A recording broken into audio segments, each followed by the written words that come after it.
right-hander making his major league debut. He missed a lot of bats with a four-seam fastball and a very good changeup. In fact, he would strike out the first two hitters of the ball game.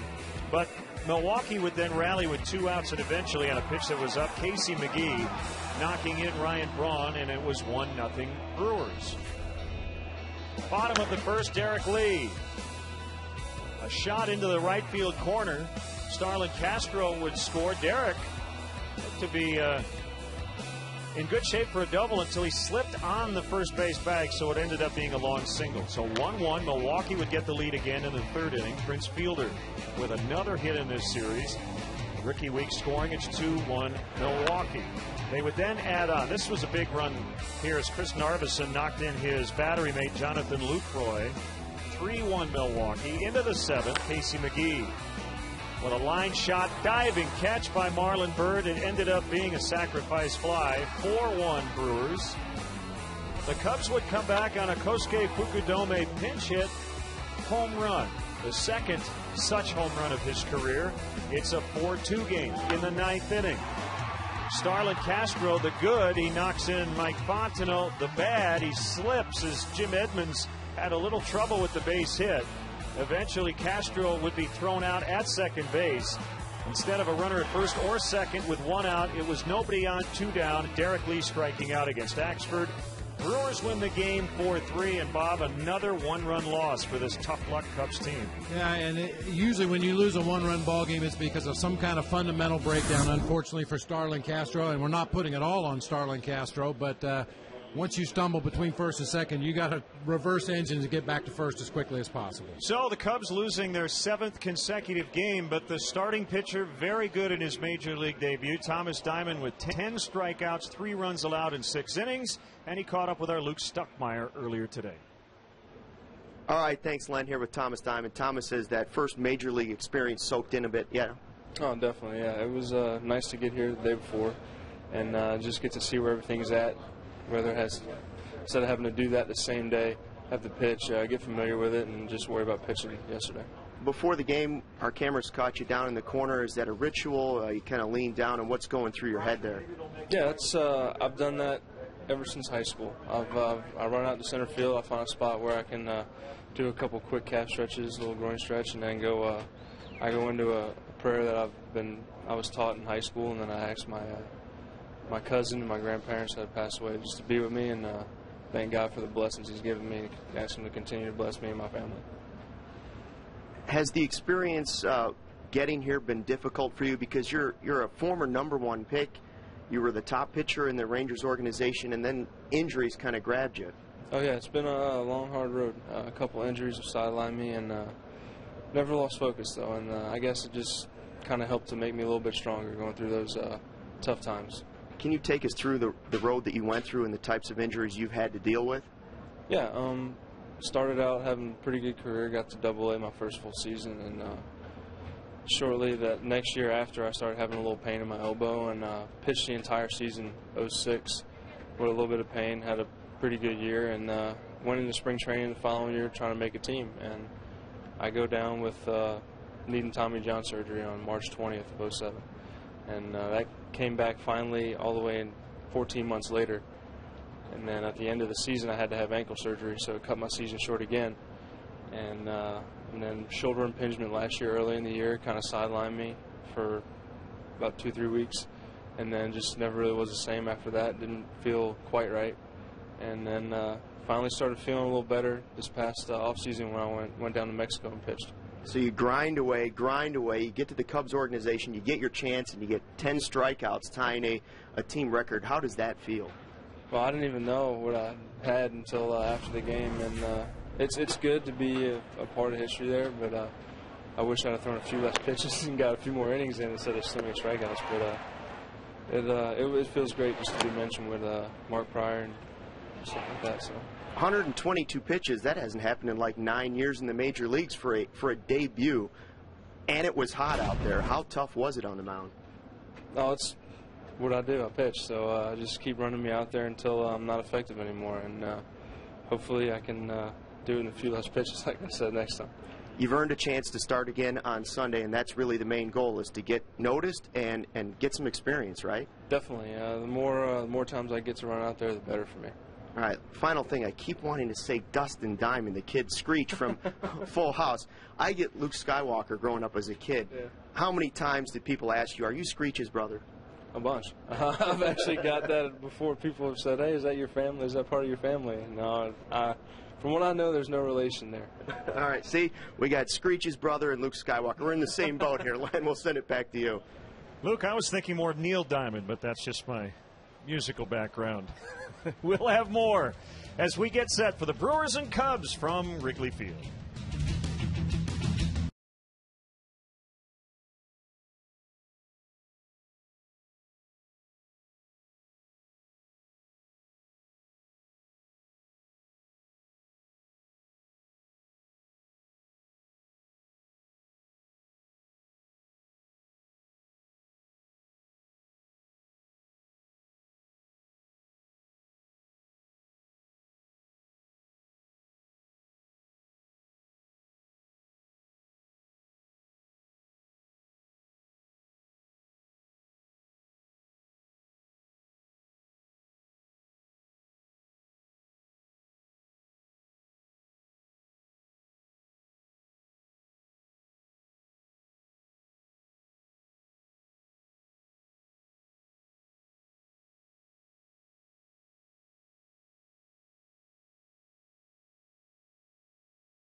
Plays. Marlon Byrd can dive to his left, his right, goes in, goes back. He does all of it well. I'll tell you what, Len, if Marlon Byrd does not win a Gold Glove this year, there ought to be an investigation. I haven't seen a center fielder play the kind of defense, especially here at Wrigley Field, as Marlon Byrd. I haven't seen anybody do that in years. Well, we talked about the Gold Glove, and sometimes you have to hit in order to win that defensive award, and he has done that too. Well, he has done that. He's kept his average up over 300, 316 as we go into play today, and he's done it without drawing very many base on balls, so he has had to earn every bit of that batting average. The other thing you like, Bob, with 2 months to go, this team is certainly out of the playoff race. He sets a great example for the rest of the young players on this team. And there is no question that is being noticed when a team is struggling at the end of a season like this. You watch who's still playing hard late in the year, and there's no question Marlon Byrd plays hard every day. And he'll be playing hard for Ryan Dempster today as we check in on the starting pitchers. Ryan will try to play stopper and has had good success against Milwaukee lately. He's pitched extremely well against the Brewers. His last 5 games, a 4-0 record, a sparkling ERA. And for Manny Parra, he gives up a lot of base hits, a lot of base runners. Hopefully the Cubs will be able to take advantage. Yeah, Chris Narveson with an 8 ERA in the month of July going into his start yesterday, and he won. Manny Parra with an 8.07 over his last 6 starts. So the Cubs try to avoid the sweep. We'll have Cubs baseball from the friendly confines of Wrigley Field. Say cheese. Coming up.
We are live at Wrigley Field for Chicago Cubs baseball on Comcast Sportsnet. Left-hander Sean Marshall out early today signing autographs for Cub fans who got here early.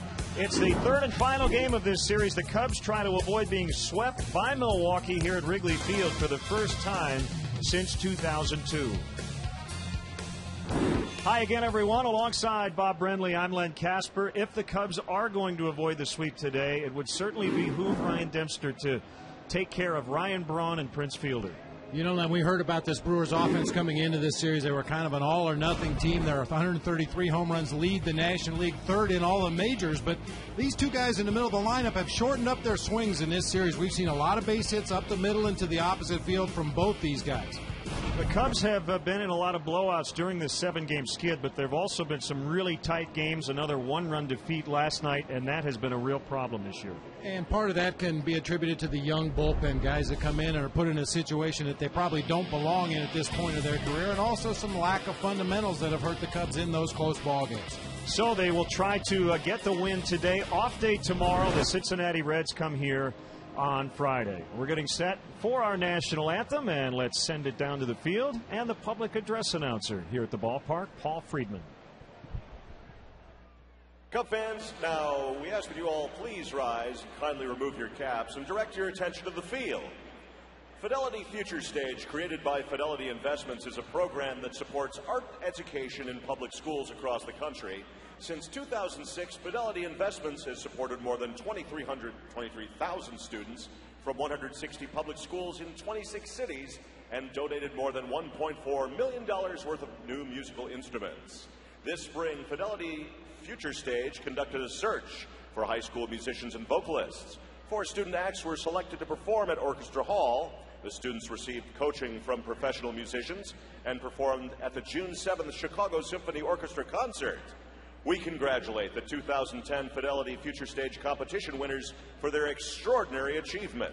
Their inspiring performances demonstrate how the arts can make a positive difference in the lives of young people. And now, ladies and gentlemen, please join the winners of the Fidelity Future Stage 2010 musical competition, the Northside College Preparatory High School Concert Choir.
We are set for Cubs baseball this afternoon. Ryan Dempster, the Cubs veteran starter, will take on the Milwaukee Brewers when we come up. We'll have the lineups and all the action here on Comcast Sportsnet.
back. It's on.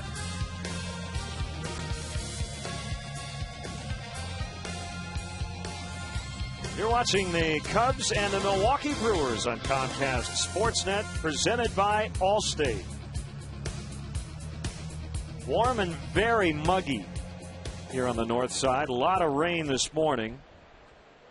And we will get this one underway on time and hopefully will not be interrupted by the wet stuff. And throwing out one of the ceremonial first pitches before the game today, country music star Randy Rogers, who's in town and will be performing tonight at Red Dirt Fest, the inaugural Red Dirt Fest to benefit Children's Memorial Hospital, hosted by Cubs right-hander Randy Wells, Joe's Bar on Weed Street. Make sure you head on out tonight for a great cause. Great night of country music, a live auction. Lots of Cubs players will be on hand. Really looking forward to it tonight. I wonder if Randy Wells is going to get up on stage. We know Randy likes to pull out his guitar on the road from time to time, and he should. Picking and grinning. Yeah, it'd be nice to see Randy up there on stage. Well, before we get started, a milestone reached today, and it took a while. Alex Rodriguez hit his 600th career home run, a 2-run shot, in the bottom of the first inning at Yankee Stadium off Sean Markham. So A-Rod, the 7th player to hit 600 home runs, went to 47 at bats between 599 and 600. It was his 17th of the season. Well, I'd offer something nice about it, but I don't really have anything nice to say about it, so let's move forward. Also, the Reds leading at Pittsburgh 3-1. They're in the bottom of the 6th. We'll see Cincinnati on Friday here at Wrigley Field.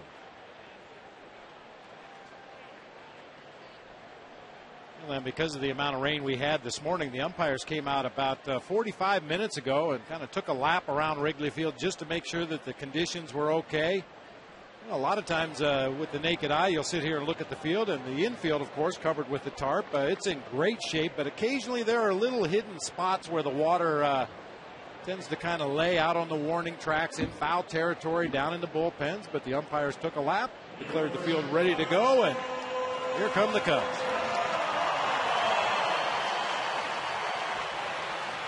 Behind right-hander Ryan Dempster. And let's look in on Ken Maka's Brewers Southwest starting lineup. 2 runs in 3 games at Houston over the weekend. 22 here in 2 games. 15 hits with runners in scoring position in the series. Weeks, Hart, and Braun at the top. Fielder, McGee, and Edmonds in the middle. Lucroy getting another start at catcher, but he's batting 7th, with the shortstop being Craig Counsell. He's hitting 8th with Parra 9th. Take a look at the Cubs defense today. Once again, Soriano, Bird, and Colvin across the outfield. One change in the lineup. Jeff Baker will get the nod at third base. Aramis Ramirez still bothered from time to time with that left thumb injury. Starlin Castro at short. Blake DeWitt at second base. Derek Lee over at first. Giovanni Soto doing the catching once again today for right-hander Ryan Dempster. His overall numbers on the season. Been kind of spinning his wheels lately. At times he's thrown the ball extremely well. At other times he's made some mistakes over the heart of the plate, issued some walks that put him into trouble, coming off a start in Colorado when he went 4 innings, gave up 7 hits, 5 runs, and unfortunately walked 5 guys in that game. The crew chief gets the plate today. That's Tom Hallion. Born in the state of New York, now lives in Kentucky. Attended the University of Buffalo. Likes to play golf and tennis when he's not working. Palpa, Barksdale, and Rapuano around the bases.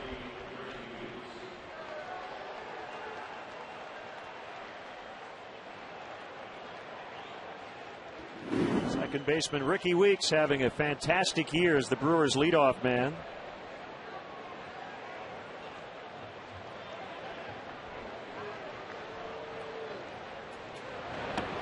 First pitch misses, ball 1. We're underway. First 2 games of this series, Ricky Weeks has had trouble laying off the high fastball, and we know Ryan Dempster, when he wants to, can throw that 4-seamer up there around the letters. Derek Lee over near the Brewer dugout and reaches right over the railing and makes the catch.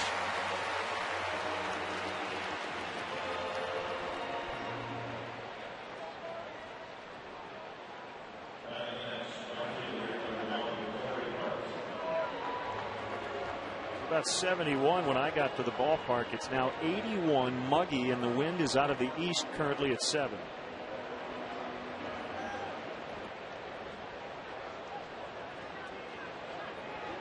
Here's Corey Hart, the All-Star. One of 3 Brewers in their lineup today with at least 22 home runs. Weeks with 22. Hart has 23. Fielder has 24. And watching Corey Hart in the first 2 games of this series, he's really had issues with off-speed pitches, either slow breaking balls or, in the case last night with Thomas Diamond, a really good straight changeup. Corey Hart just jumping out there, guessing fastball on every pitch.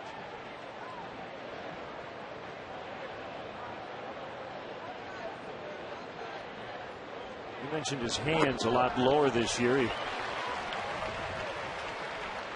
worked on tweaking his batting stance a little bit. Dale Swaim, their hitting coach, has new contact lenses. That is always something a hitter looks at if he goes into a prolonged slump. Is he actually not seeing the ball as well? Drives that ball deep to left center. Marlon Byrd, though, is going to get there. The slide and the grab. Nice adjustment. 2 down.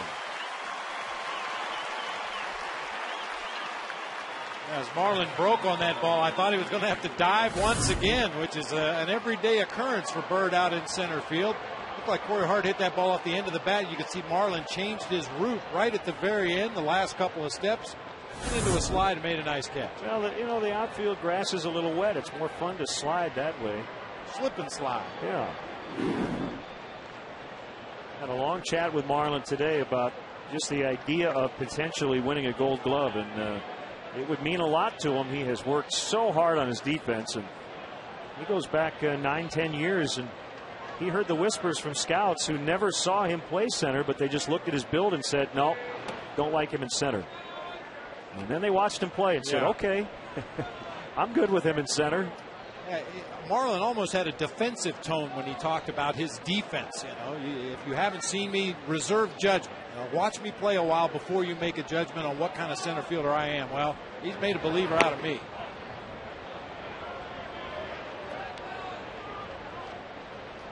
Ryan Braun just killing the ball on the road, as is Marlon Byrd. We'll see Joey Votto this weekend. Votto is back in the Reds lineup today.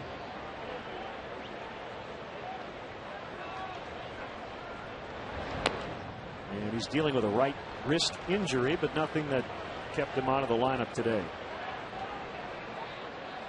Reds did put Orlando Cabrera on the disabled list with a strained left oblique.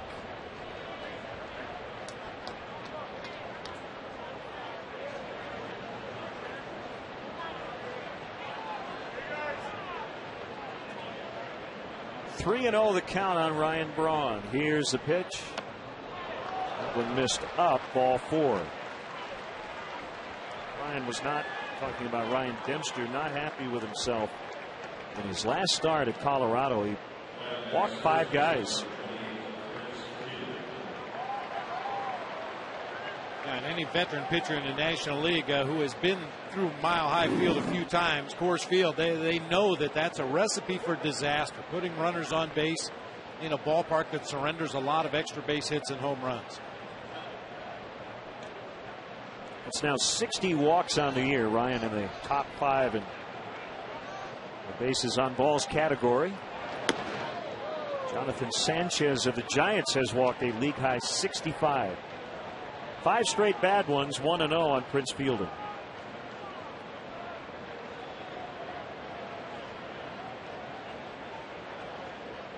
A lot of previous at-bats for Fielder against Dempster.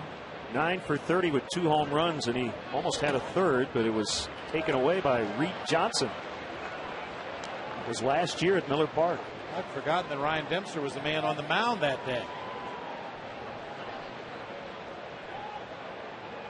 You think about some of the defense we saw from Reed Johnson in center field, from Jim Edmonds in center field, and now Marlon Byrd. The Cubs have had their share of outstanding defensive center fielders over the last number of years.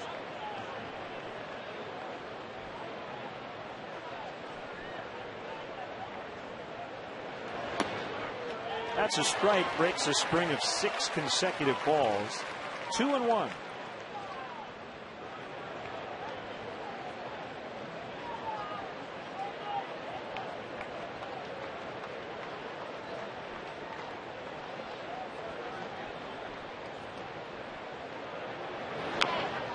Swing by Fielder, and the ball came right back up, and he caught it. After it hit him.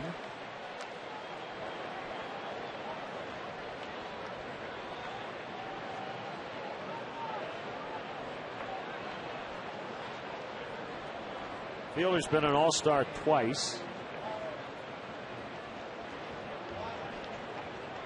Won the All-Star Derby last year in St. Louis.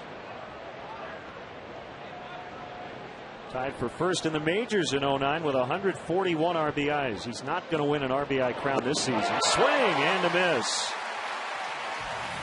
So Dempster gets out of the first. 2-out walk, no runs. The Cubs are coming up against lefty Manny Parra.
Manager Lou Piniella, Colvin, Castro, and Lee. Marlon Byrd cleaning up, Giovanni Soto catching and hitting fifth. It's Alfonso Soriano in left. The newest Cub, Blake DeWitt, at second. Jeff Baker, as Bob mentioned, in there for Aramis today. And the pitcher Ryan Dempster, 12 sack bunts on the season. Only one change in the Brewers lineup today. That's at shortstop, where Craig Counsell takes over for Alcides Escobar. It'll be Braun, Edmonds, and Hart across the outfield. McGee, Counsell, Weeks, and Fielder across the infield. Jonathan Lucroy doing the catching for left-hander Manny Parra. Parra basically works off his fastball, curveball, split combination. He'll throw an occasional cut fastball, a very rare straight changeup. Done a lot better statistically as a reliever than as a starter this season. A 375 out of the bullpen. 606 is his earned run average in 12 starts. And the 1-0 to Tyler Colvin, a swing and a miss at the fastball at 90 miles an hour.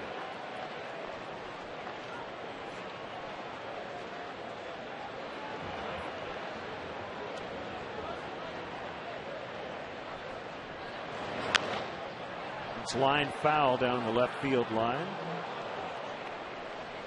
Parra's 27 years old.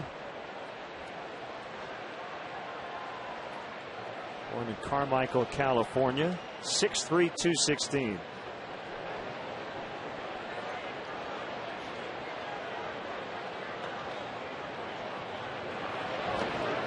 And Colvin chases and just realized the ball got away from Lucroy, who throws to Fielder for the out.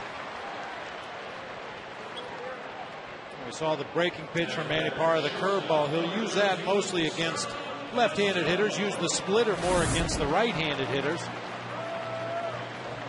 Buries that one down in the dirt to his catcher, Jonathan Lucroy. And as you said, Colvin didn't immediately realize that the ball had gotten away. I don't believe he would have been able to beat it out in.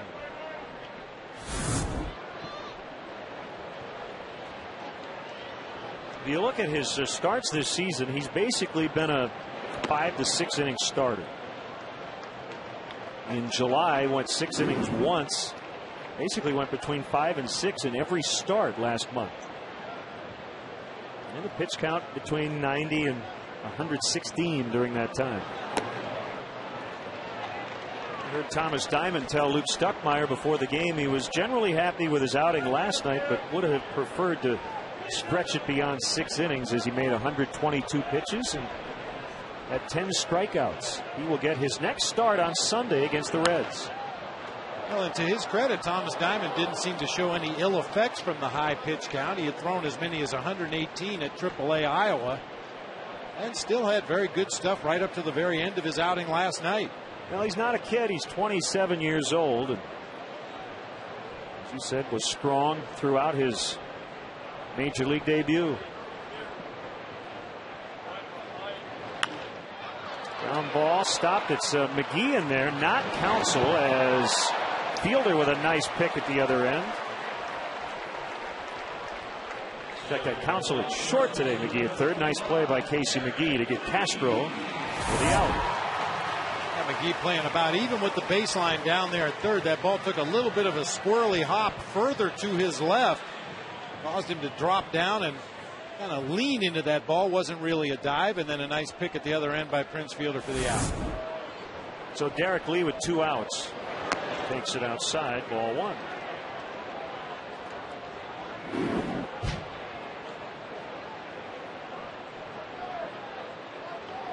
The lights are on here with the overcast skies. Well, it's been a weird day already. Tons of rain. Dreary conditions. Then the sun burned off the cloud cover. It got extremely hot, very humid, and all of a sudden the sun has gone away.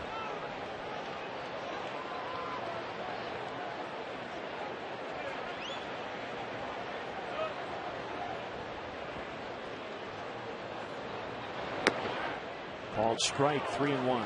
The wind appears to be blowing in from right field right now. It probably will change several times throughout the ball game today, but figures to hurt left-handed pull hitters and help right-handed pull hitters.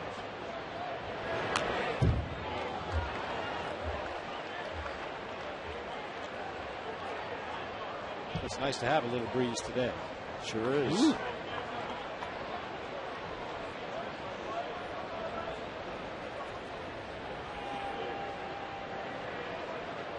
Big leg kick and a 3-2. He walked him. So both starters walking that number 3 hitter after getting the first 2 out.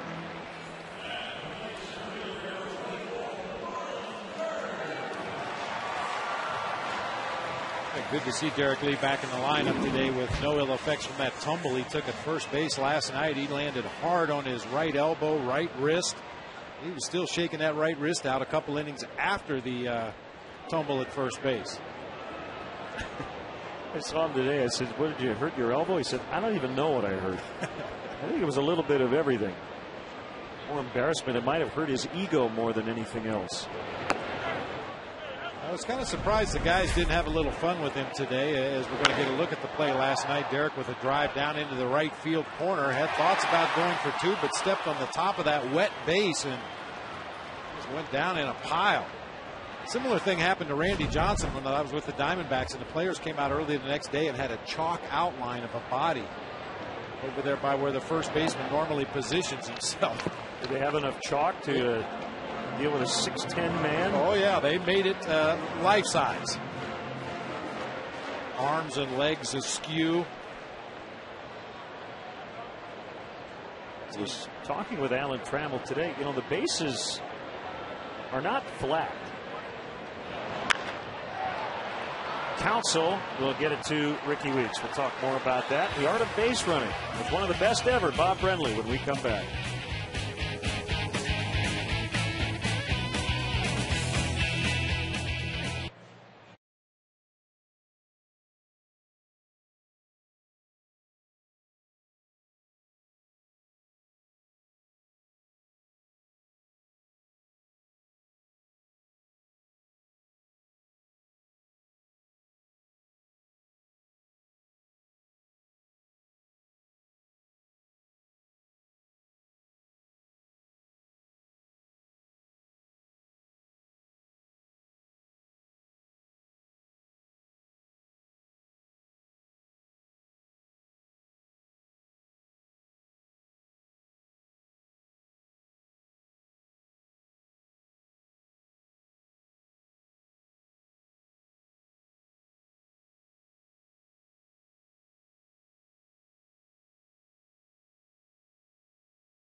The DL barring any sort of setback.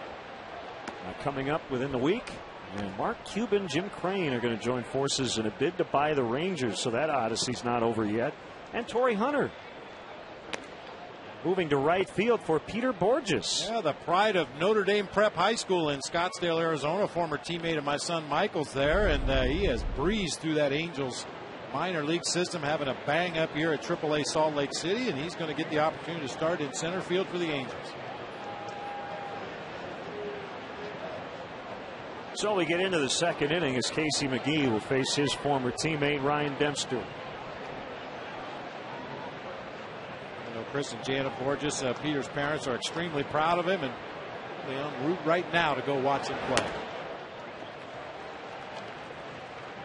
McGee with 6 knocked in the series, 64 on the year.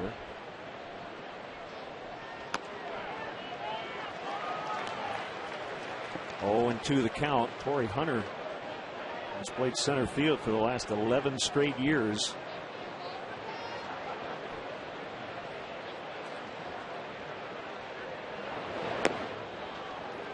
And has won the last 9 consecutive Gold Gloves. Guy on deck, Jim Edmonds, getting used to a different position at times this season. Making some starts in right field for the first time since 1994. Been 16 years between action out in right field. You know, Lennon, I think even for an outfielder like Jim Edmonds, it's a lot easier to make the transition from the corner to the middle, as we were talking last night, where you have a tremendous view of the hitting zone. You see the bat come through the zone. You see the ball come off the bat. The corner outfield positions moving from center to the corner is a little different.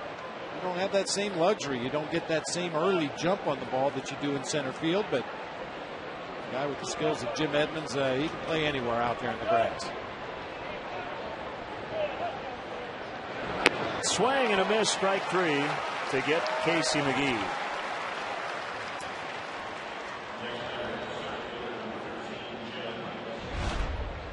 The Coors Light RoboCam, Ryan Dempster with his 2nd consecutive strikeout in this ball game came on the slider.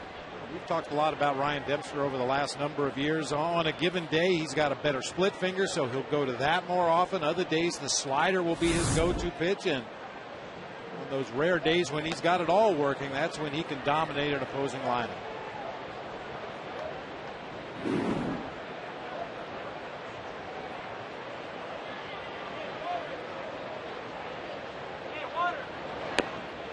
All right, let's get back to these bases.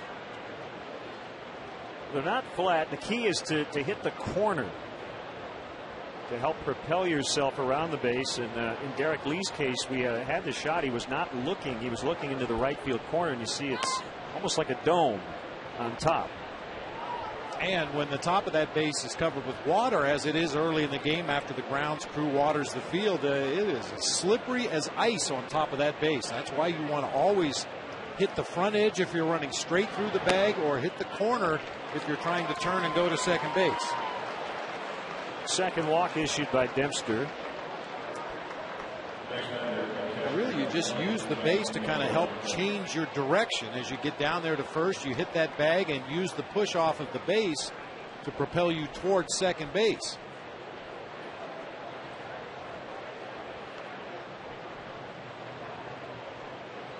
And even if Derek had not fallen coming around first, just by virtue of where his foot hit the bag, it would have made a wider turnaround first, which would have slowed him down. It's a longer route to get to second if you hit the bag like he did. And it's also why some guys miss the base.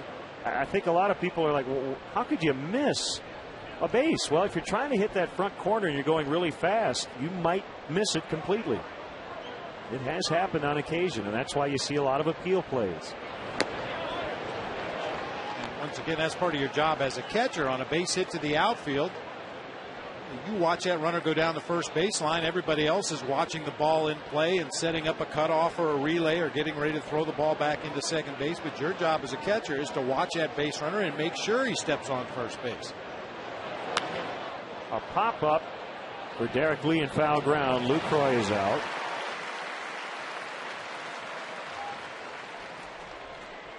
Don't miss the action as the Cubs battle the Reds this Friday. Game time is 1:20, but be sure to arrive early.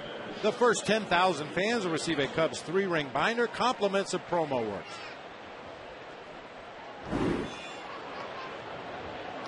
While we have new baseballs every game, we also have 3 new bases every game, so 243 for 81 home games. You've been doing your math this morning, haven't you?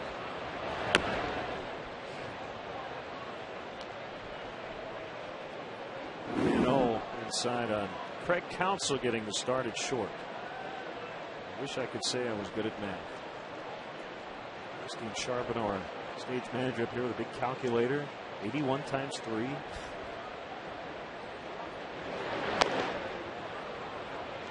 And I guess they also auction off the game used bases for charity. See a lot of the bases in the clubhouse, and players are all asked to sign them for various charities.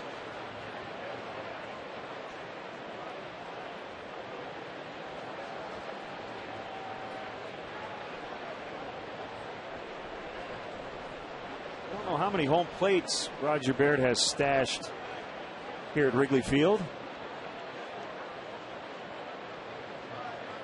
Plate can get chewed up a little bit by all the spikes crossing it as the season moves along. Hopefully you have a lot of spikes crossing home plate. Home spikes. Yeah.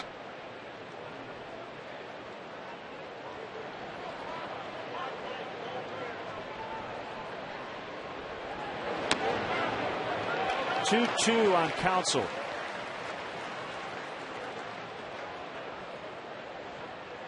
Play everywhere on the infield. He has now made 17 starts at short, 9 at third, and only 1 at second, where Ricky Weeks has been for most of the year. Yeah, in the past, when Weeks has had some injury issues, Counsell's been the guy that they plug in as the everyday second baseman. A very versatile and valuable player to have on a team.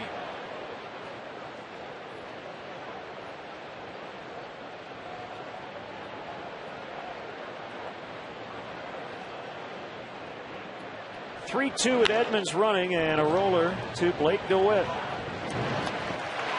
The Dempsters walked 2 in the first 2 innings, but they haven't hurt him. Bottom of the second, Soto will lead it off in a scoreless tie.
This Saturday is Supercuts Day at Wrigley Field. Game time 12:05. The first 40,000 fans will get a scratch and win card, and every card holder will win a lucky prize. Compliments of Supercuts.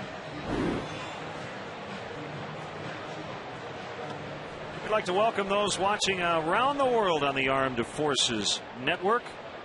A hearty salute to all the servicemen and women serving at home and abroad. A special shout out to those watching in Seoul, South Korea today.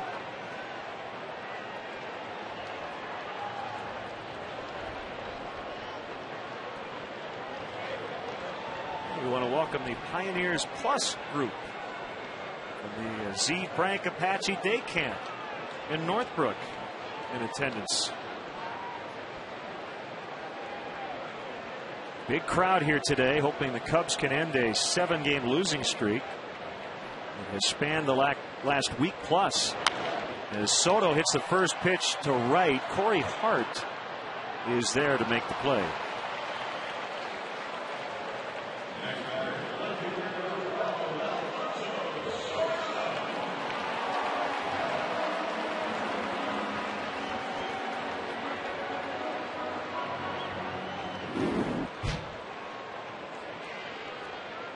Alfonso Soriano looking for his 20th homer of the year. Comes in with 19. He's knocked in 57. And he looks at a fastball for a strike.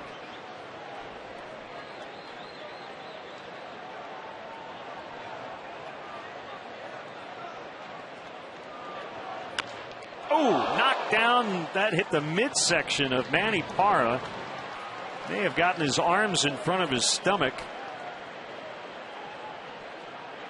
And the Brewers are going to check on their starting pitcher. 2 outs in the inning.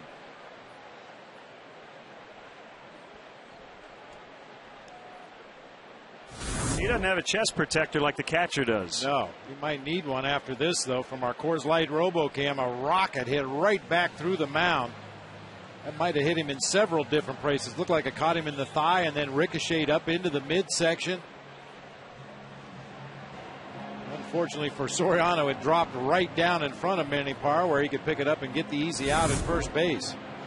I'm going to throw a few warm-up tosses just to make sure all the body parts are where they're supposed to be.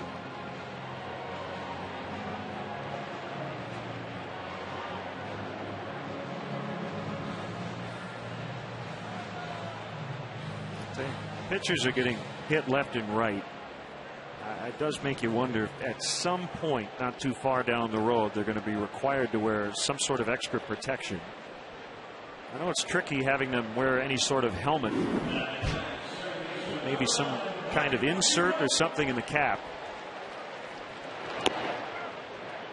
I would just hate to think it'll take something like the Mike Coolbaugh incident, which then precipitated the requirement that base coaches wear helmets, for something like that to happen to a pitcher who really, Bob, is the most vulnerable person on the field once the pitch is thrown.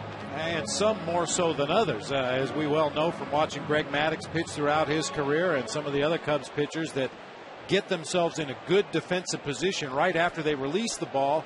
Well, those guys are more likely to be able to protect themselves and make plays out there on the mound. But unfortunately, some pitchers, once they let the ball go, they're in a very vulnerable position, either turned sideways or in some cases with their back almost turned to home plate. They don't have their glove in a position to protect themselves. And those are the guys that at some point are probably going to get drilled with a line drive.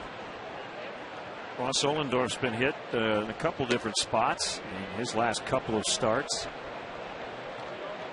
I mean, guys are going to get hit, as you say, and I think that the biggest thing is to protect the head. That's the most dangerous area.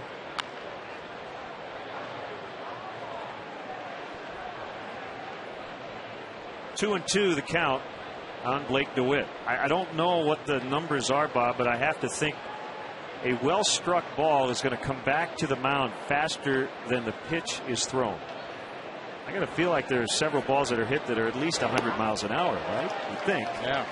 DeWitt swings and misses. And remember, the pitcher is about 55 feet from home plate once he makes the delivery. An 8-pitch second for Manny Parra.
5:30. Don't miss Chicago Tribune Live on Comcast Sportsnet. Tribune writers, sports stars, and celebrities join host David Kaplan to discuss the day's hottest sports topics. Don't miss Chicago Tribune Live, presented by Harris Bank, tonight at 5:30 on Comcast Sportsnet.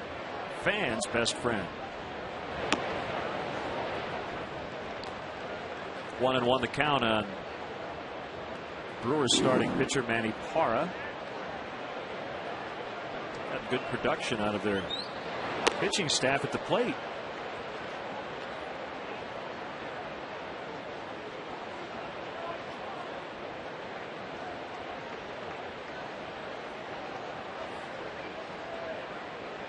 Their staff leads the National League, hitting .210. That's not bad. Not 4 bad. home runs, all hit by Giovanni Gallardo. Gallardo, Narveson last night hitting over 300. Randy Wolf has been a real good hitter throughout his career.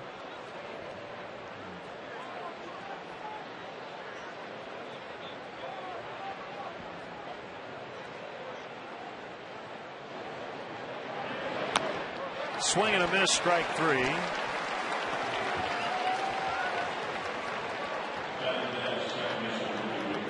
We haven't had a called strike 3 yet, Len, but when we do, keep your eye on home plate umpire Tom Hallion, one of the more demonstrative strike 3 calls in Major League Baseball. I think that's why everybody's hacking. They don't want to be the guy to have the first one.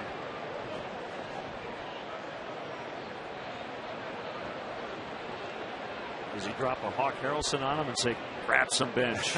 He might under his breath, but yeah, he'll spin around and almost face directly behind home plate. He rings guys up.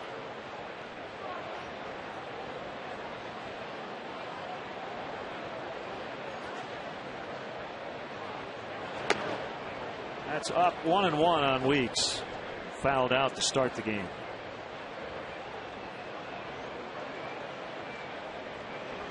Talked about his health. That has been a big key this season. A lot of DL stints in his career. Far from soft, though. He took a pitch to the jaw from an Edinson Volquez fastball last year while squaring to bunt. He stayed in the game.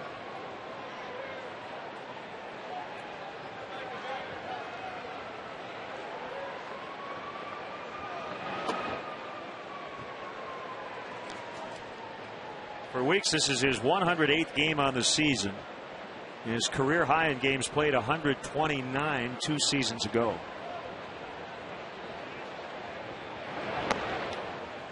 Full count, 3-2. Dempster with a strikeout every inning, and through the first 2, a walk per inning. Already his 5th full count of the day. And the payoff delivery fouled back.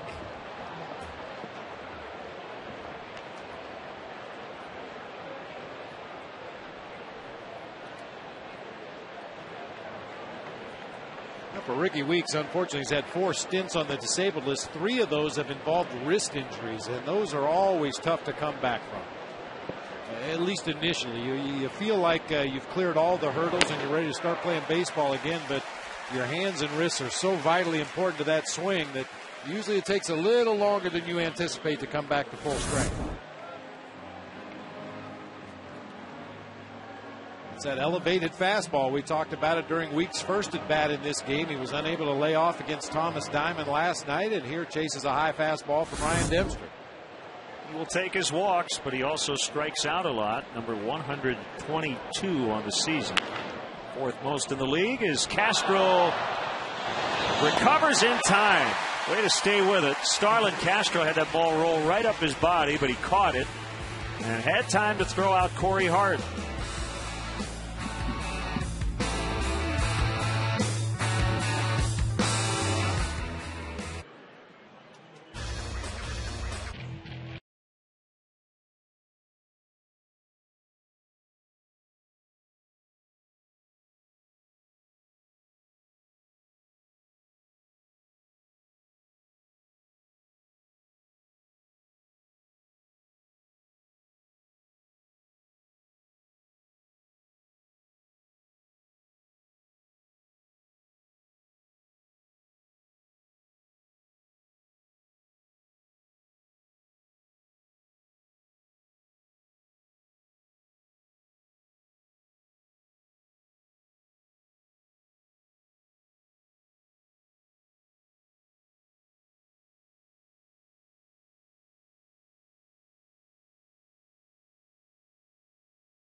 Starting to rain. Some fans starting to scatter for cover as Jeff Baker takes ball one from Manny Parra. We're in the bottom of the third. No runs, no hits for either team.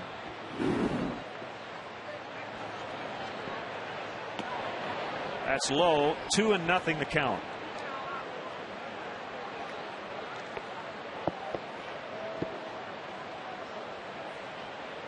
Beer half price or something?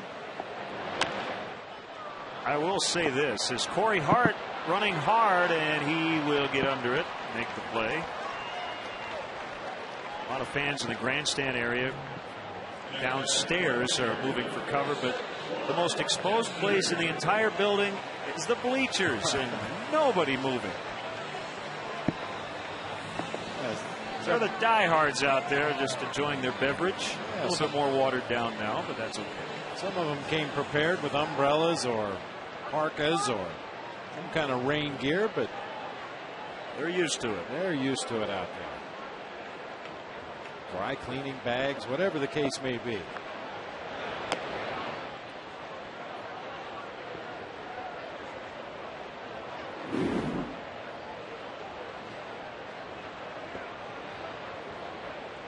A 1-0 on the way. Dempster, big swing, fouled it back. 1-1. Don't have a last name, but Mia is here today celebrating her 4th birthday, as is Ishel. That comes from Mom. Also a longtime Cubs fan, Clark Trapp from Las Vegas, here at Wrigley Field today for the first time. My mom or just a mom? Just a mom. Okay.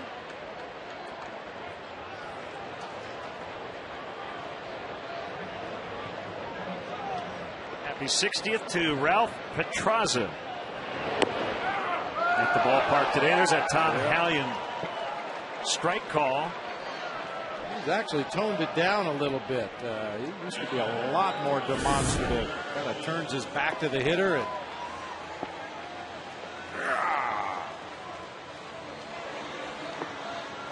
now, one thing about this strike 3 call, I saw one, I believe it was last year when Tom Hallion called a strike 3, and as you see him turn his back to the hitter the way he did, and the catcher dropped the ball. And because he didn't actually see the ball come out of the catcher's glove, there was some confusion as to should I run, should I not run. So that's really the only downside I could see to that strike call, other than it upsets hitters. And potential strained oblique. Got to stretch. Got to stretch. Tyler Colvin gives that one a long ride. Gone. He hit it high. The wind not affecting it much. And he gives the Cubs the lead, his 17th.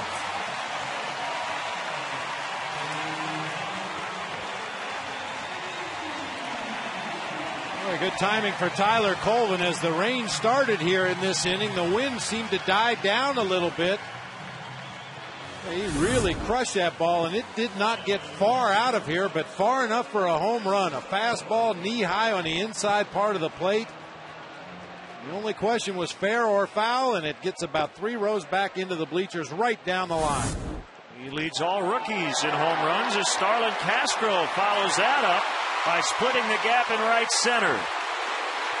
Around second, and no relay throw. It's a sliding triple for Castro. The first 2 hits of the game, a homer by Colvin and a triple by Starlin. 5 of them already. Starlin Castro made up his mind right there. This is going to be a triple. He comes hard out of the batter's box, cuts the corner really nice at first. Had to stretch out and reach for second base right there, but no throw to third as he slides in with a triple. All this happening with 2 outs. And Manny Parra can get wild. 12 wild pitches on the year, so Castro has to be heads up at third, as does the catcher Lucroy. I will say Lucroy has been very impressive in the first 2 games of this series. He's been tested a number of times with pitches in the dirt, and he's been up to the task every time.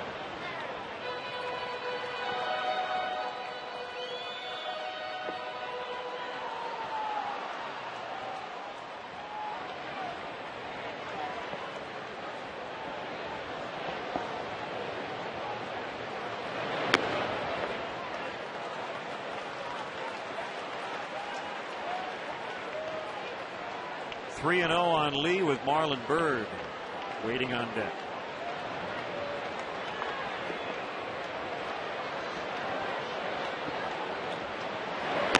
Ball 4 outside, and Lee has walked twice.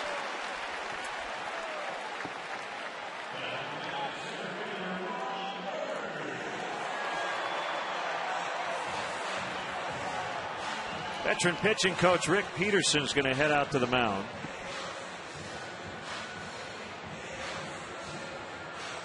More happy birthday wishes today.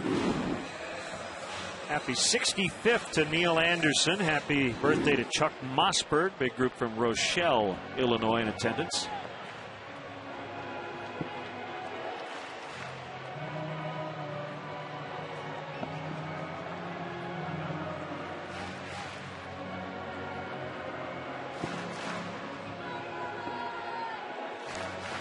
Cubs have not had too many leads here during this losing streak, as they try to add on to their 1-0 advantage here in the 3rd inning today.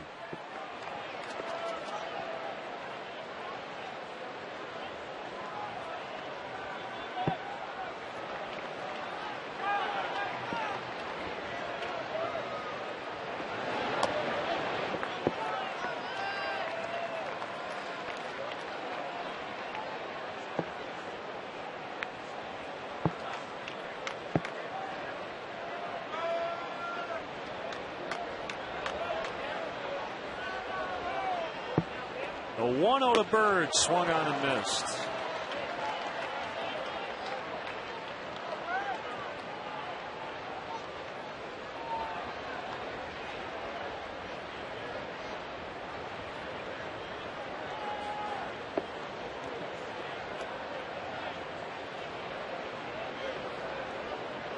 Still lightly raining.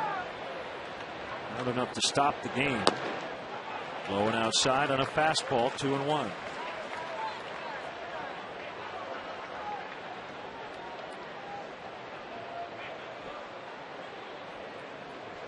Bob, this is why the Reds are in contention. Orlando Cabrera goes on the DL. Paul Janisch filling in at short today. 3 for 3 with 4 RBIs, including a home run. And it's 9-3 Reds in the 8th.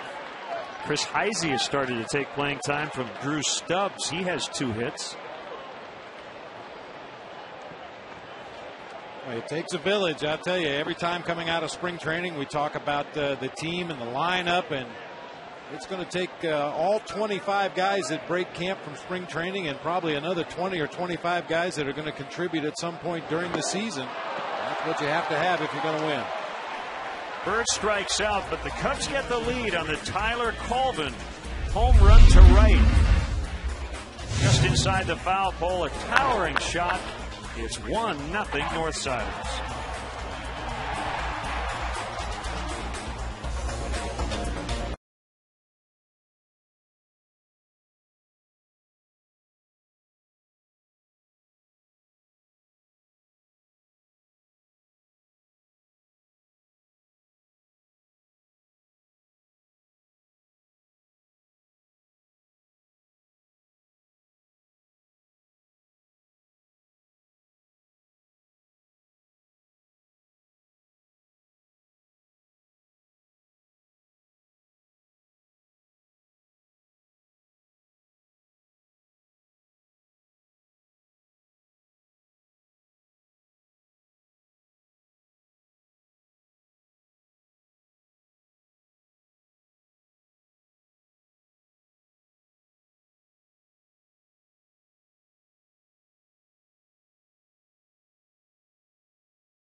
Taco Bell, open 1 a.m. or later.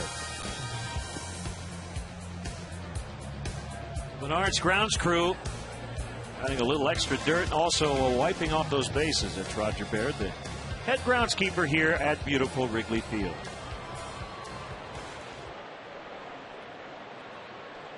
So they've decided, you know what? It's not raining that hard. Just going to ride it out as Ryan Braun bunts. Jeff Baker has to barehand, and the throw is going to be late. You've got a wet infield grass.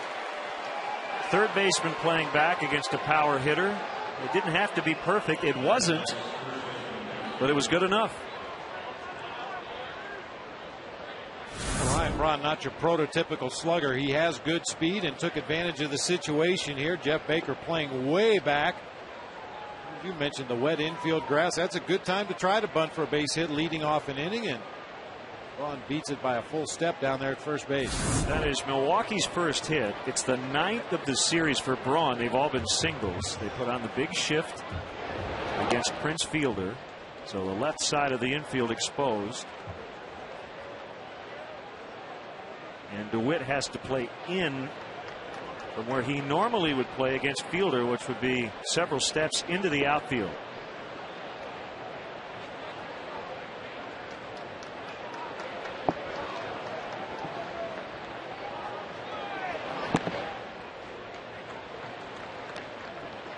We've talked about this many times during this shift. You have two different parts to it, Bob. You have the ground ball part of it and then the fly ball part, and Marlon Byrd is shaded a little bit into left center. Now, when Fielder hits the ball in the air, the spray charts will say he hits them to all parts of the ballpark, especially left center field. But when he hits the ball on the ground, the overwhelming majority of them are going to be to the right side of the infield. Hence the shift to the right side on the infield, a little bit to the left side in the outfield.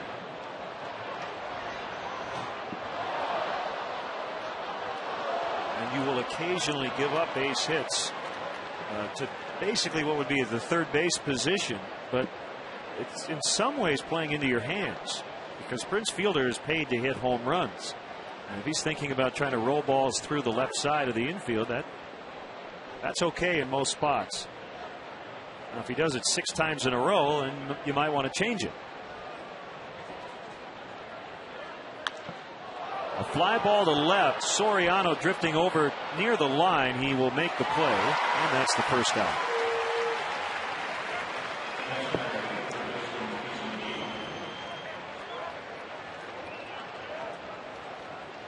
Time now for our AT&T trivia question. Can you name the hitter with the most career home runs without a multi-homer game? Most home runs without hitting 2 or more in one game. Well, we know it's not Ernie Banks because on this day in 1955, Ernie hit 3 home runs off 3 different Pirate pitchers. That was a Cubs 11-10 victory. So we know it's not Ernie. The hint is, and it really only helps us, he's in the building. It's not Bob Uecker, is it? I want to find out how many home runs Ueck hit. Did he have any multi-homer seasons? I know he hit exactly 200 in his career. Trying to petition baseball to rename the Mendoza line the Uecker line. Bob hit 14 career home runs. They were all 6 big. seasons. They were all big, though. Oh, yeah. Timely. In on the hands of McGee, who fought it off. Well, any guess would just be a pure guess. Well, maybe it's Lou Piniella. Is that a hint? Or maybe it's a guy in a black T-shirt.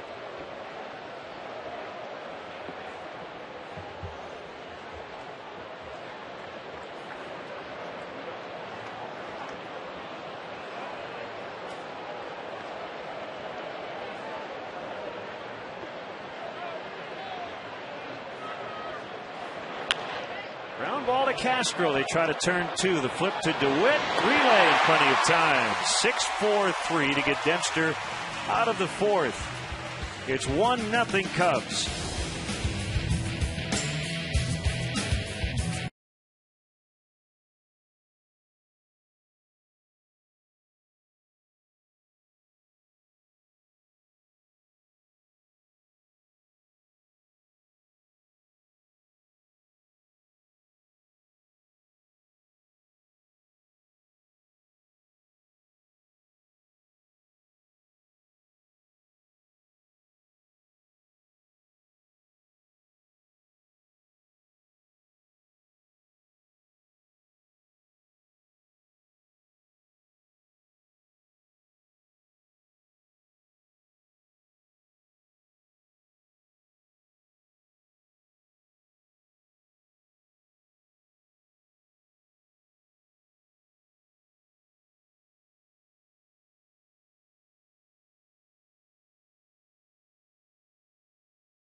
Question. Can you name the hitter with the most career homers without a multi-homer game? Great question. And I did not know this. Lou Piniella with 102 career home runs and never had a 2-homer game. Oh.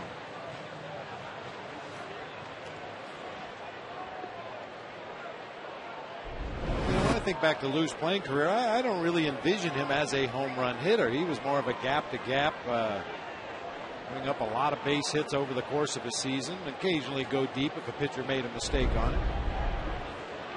Back in 1984, Lou Piniella Day at Yankee Stadium.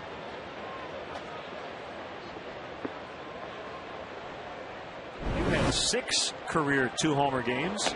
Did you come close to a 3-homer game?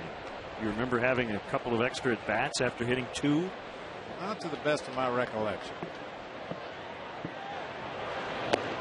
I didn't realize I had 6 2-homer games. Yeah. Crying out loud.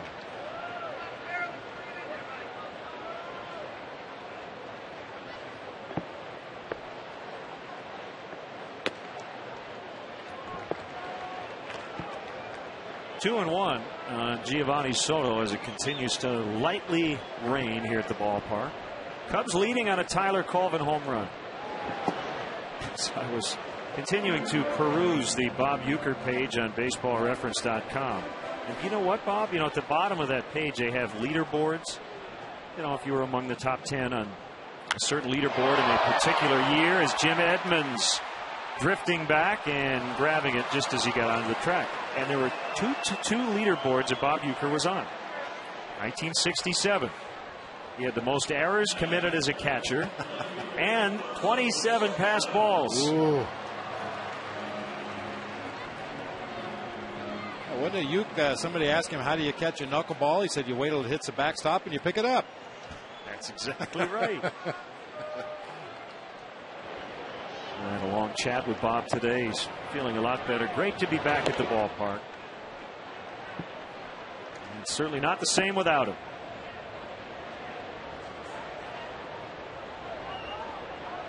And don't let him fool you. To spend 6 years in the major leagues as a catcher is impressive, regardless of the numbers.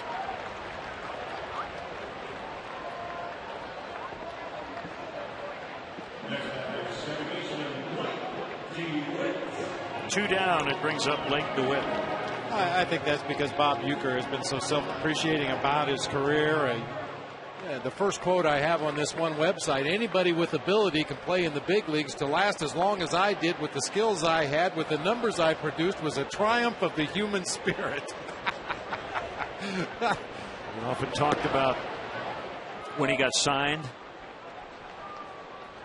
$3,000, and then he said, you know, my parents couldn't come up with that kind of money. I mean, just great stuff. And if you haven't heard it, you might want to try to find it on YouTube or Google it. His Hall of Fame speech, just an all-timer. Another quote attributed to Bob Uecker: I knew my career was over. In 1965, my baseball card came out with no picture. Oh, he's a funny, funny man. And he's from Milwaukee, got to play for his hometown Braves, and has been with the Brewers basically since they moved to Milwaukee.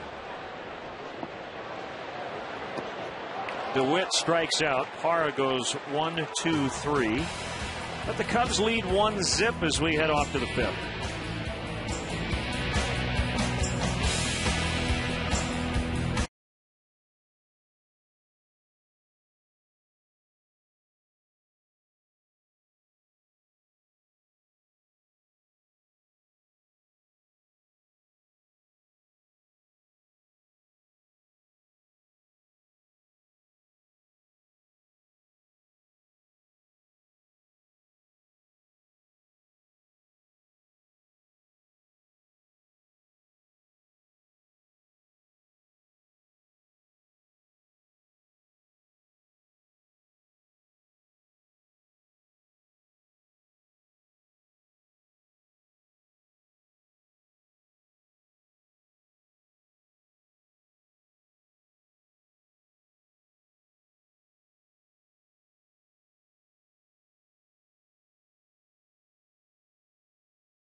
Text footlong to 53695. If you're the 500th texter, you could win $5 footlong subs from Subway. The famous Milwaukee sausages are somewhat in the house. They're across Waveland on a rooftop. Couldn't get a ticket, apparently. Better be careful. I know some of those rooftops have grills. I would feed a big party one of those sausages. Yes, it would.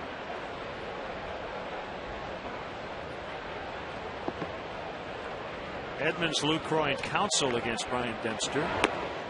Ball one to Edmonds.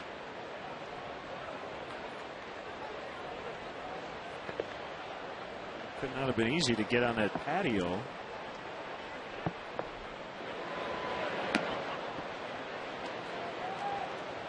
They have to go down the hard way. Put a rope outside the building. Well, if there's enough Cub fans on that rooftop, they will go down the hard way.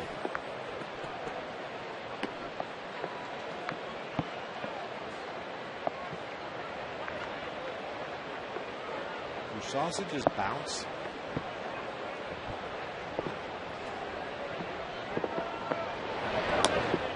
Three and one on Edmonds. Starting to rain a little harder now.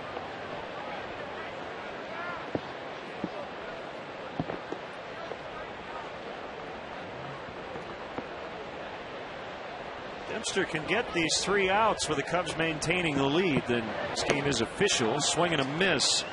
3-2.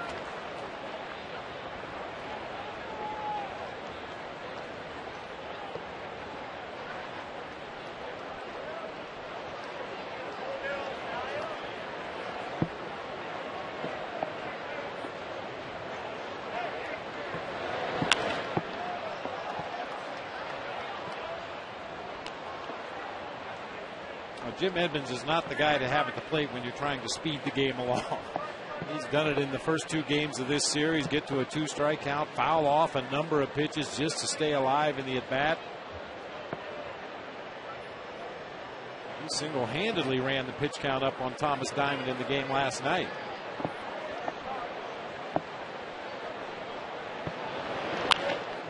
Pulled hard and Derek couldn't get it. Snuck under his glove. Edmonds coming around first, and he will make second easily. Mentioned Edmonds bothered by an Achilles problem lately. Earlier in his career, that would have been a triple. We have not really seen him push it at all running the bases this entire series. The ball was spanked down that first baseline. Derek Lee tried to pick it off to the left side. The ball just shot by him into the corner for Tyler Colvin. See, the flags are not moving a whole lot. That's not good at the moment because you'd like the wind to kick up and move this cell out of here. I'm not a weather expert, but I do know that. Kind of need something to push it.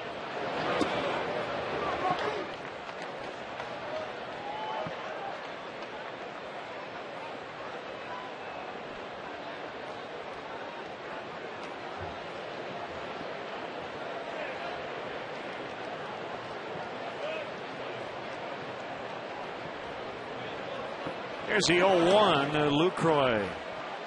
Foul tipping, strike 2.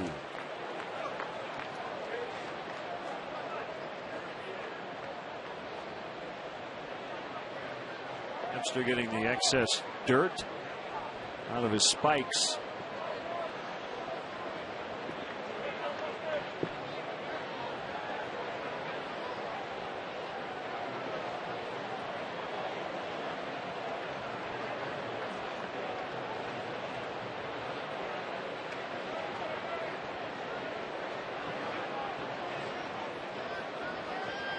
Long look at Soto. Now he's ready for an 0-2. Here it comes.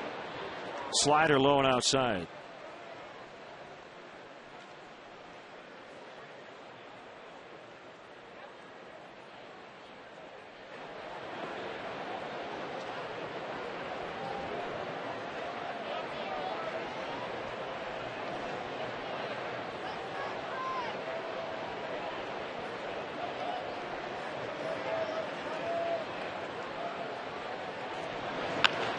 Hold on the ground. It's Baker to look at Edmonds, who's going to have to stay at second. Well, I mentioned that quote from Bob Uecker where he knew his career was over when his baseball card didn't have a picture on it. Well, the crack staff found the card.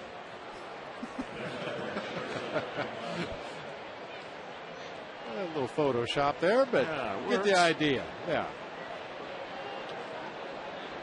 Just to catch Warren Spahn, Bob Gibson.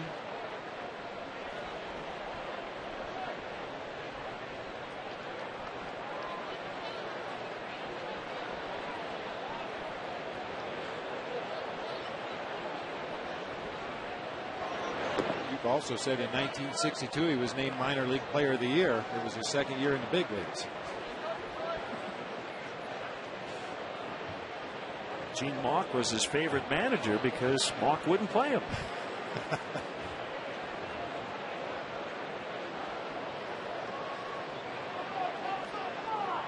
Counsell grounded out his first time. The only out he has made in the series. Came in struggling, but he's 3 out of 4 so far this week. 2-0.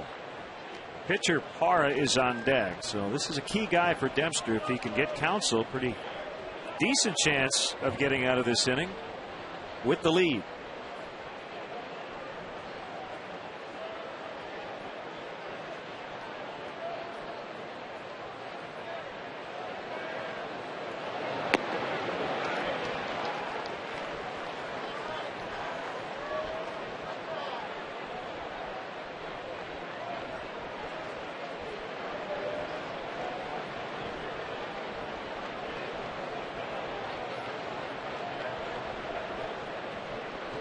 Barely a drizzle at the moment.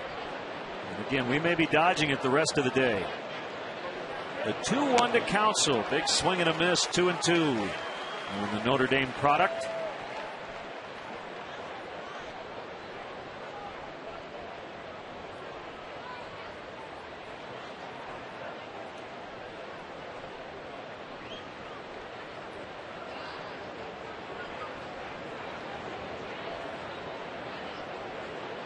Ryan Dempster passed up a scholarship to Notre Dame. Signed with Texas. 3rd round pick in 1995. Lee will take it by himself.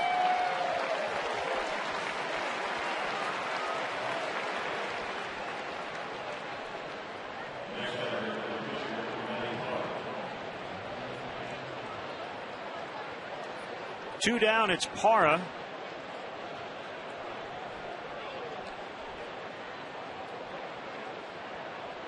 I like to see fans scoring games here at the ballpark.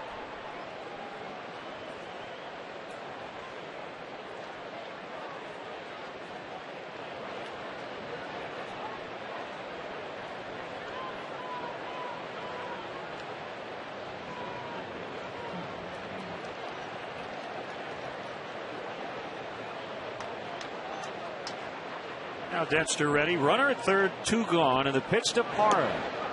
Ball 1. No question, this is a guy you want right here.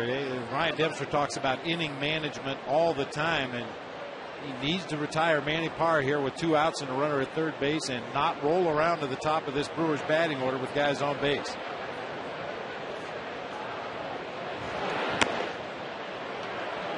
Close, but he didn't get it. 2-0.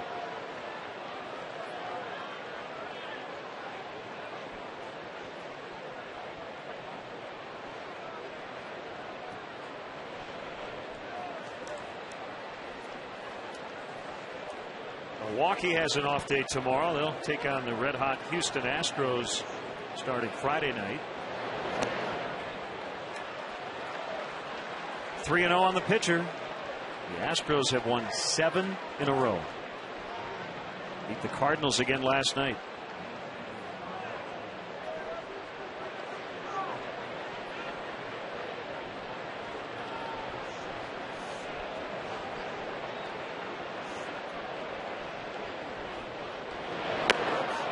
Walked him on 4 straight.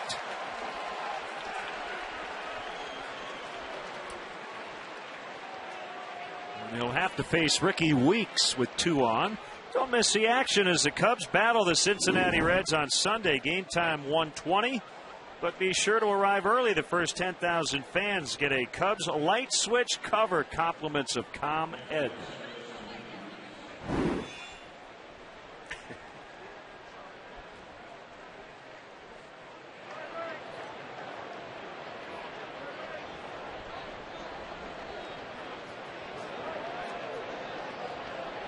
The rain has essentially stopped for the moment as Ricky Weeks takes a slider low and outside.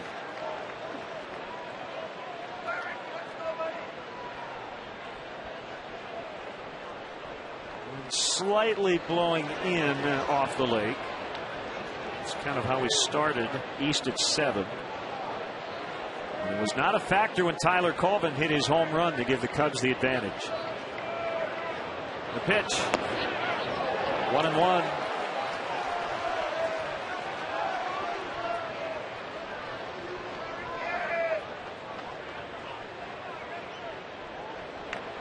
Ricky Weeks was a second overall pick in the 2003 draft out of Southern University, born in Daytona, Florida. In his major league debut the same year he was drafted, September 15th of 03. It was a big year. Led the nation in hitting for the second straight year at the collegiate level. Set a Division I mark with a .473 collegiate batting average. Won the Golden Spikes Award in 03.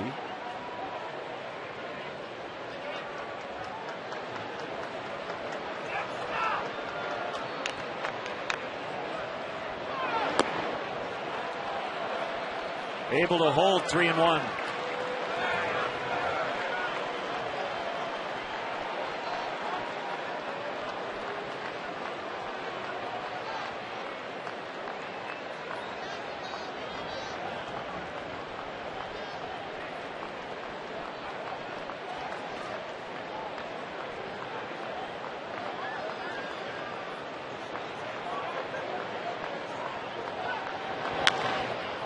Chopper to Jeff Baker.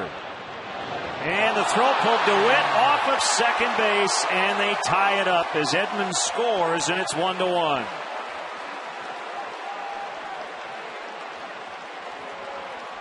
Looked like Dempster was out of the inning. It'll be a fielder's choice and an error on Jeff Baker. Unfortunately, Jeff Baker didn't realize that Ricky Weeks had stumbled coming out of the box. He was focused on the ground ball. Had he known, it probably would have been an easier play to go across the diamond and get Weeks, who went down to a knee trying to come out of that right-handed batter's box. Still a good throw. They get the force at second. The Cubs are out of the inning unscathed. So 1-1, and now Corey Hart with 2 on. Boy, Dempster made a good pitch on a 3-1 and almost got out of the inning. We were talking about in the open of the show, the losses in one-run games, close ball games. It usually comes down to some kind of a mistake, either a physical error or a mental error, and that time Cubs should have been out of the inning.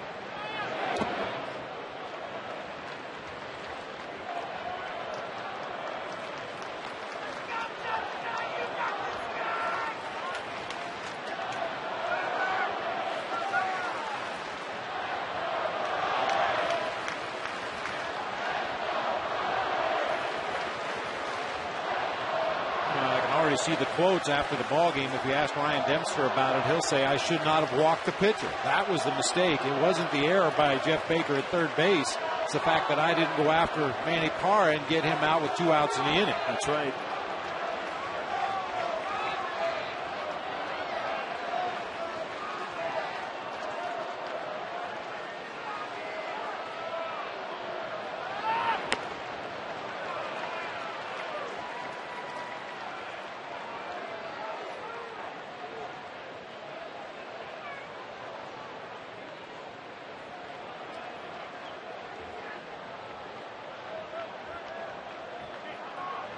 The biggest issue in his career when he has struggled has been throwing strikes. And Hart pulls this one. Soriano lays out, can't get it. It's going to go all the way to the wall. Parra scores, Weeks is in. Hart has a 2-run double to make it 3-1.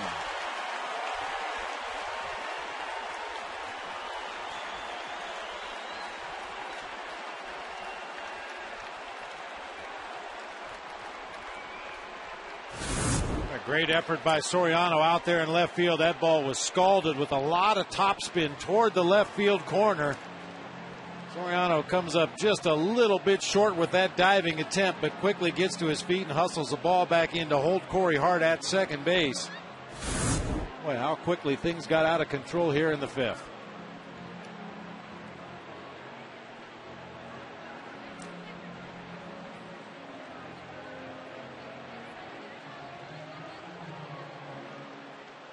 A long, laborious fifth inning for Ryan Dempster, and now it's Ryan Braun with Hart at second after a two-run double. Errors and unearned runs have also bitten the Cubs pitching staff this season, and no exception today.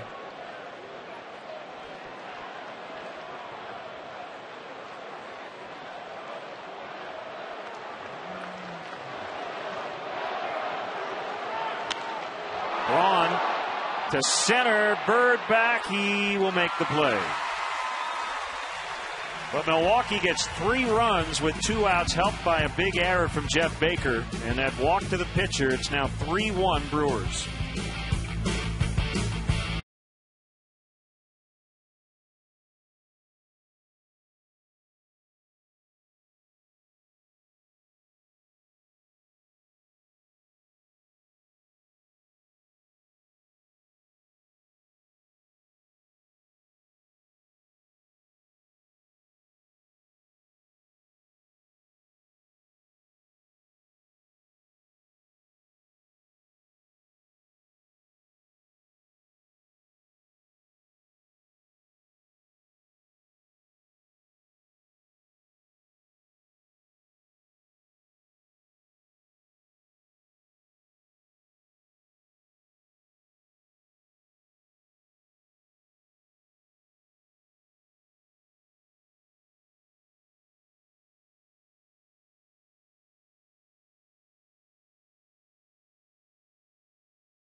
That makes it a major league leading 71 allowed by the Cubs this season.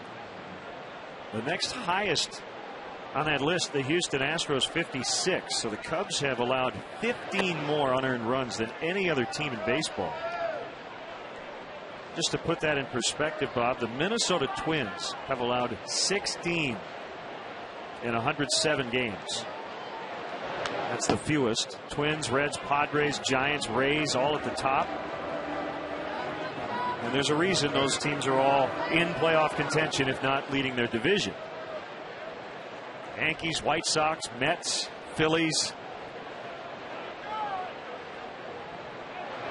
Boy, it's kind of weird. I mean, Cubs, Astros, Nationals, Brewers, Pirates, Indians, Diamondbacks. Top 7 teams in earned runs allowed. Most earned runs allowed.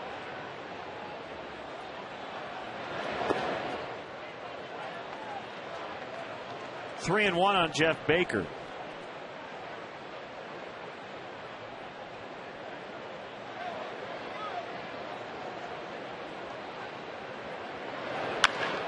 Sharply hit bouncer. A little bobble by Weeks, but he has time.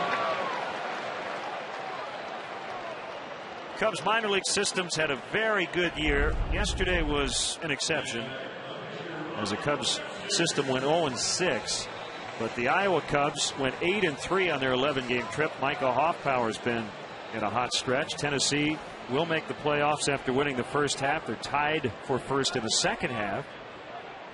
Daytona a game up. They have dropped 2 in a row after winning 14 straight. And the Peoria Chiefs have won 13 of their last 19. So Alvaro Ramirez, a right fielder for the Boise Hawks, has hit in 28 of his last 30.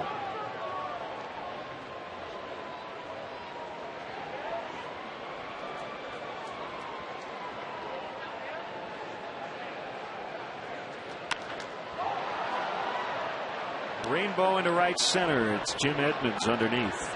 Dempster retired.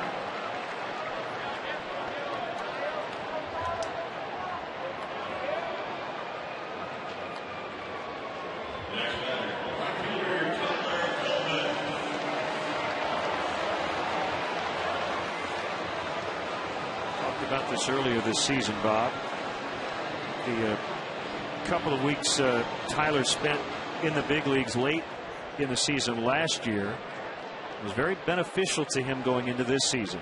Started the year as backup outfielder, and he's now been essentially the everyday right fielder.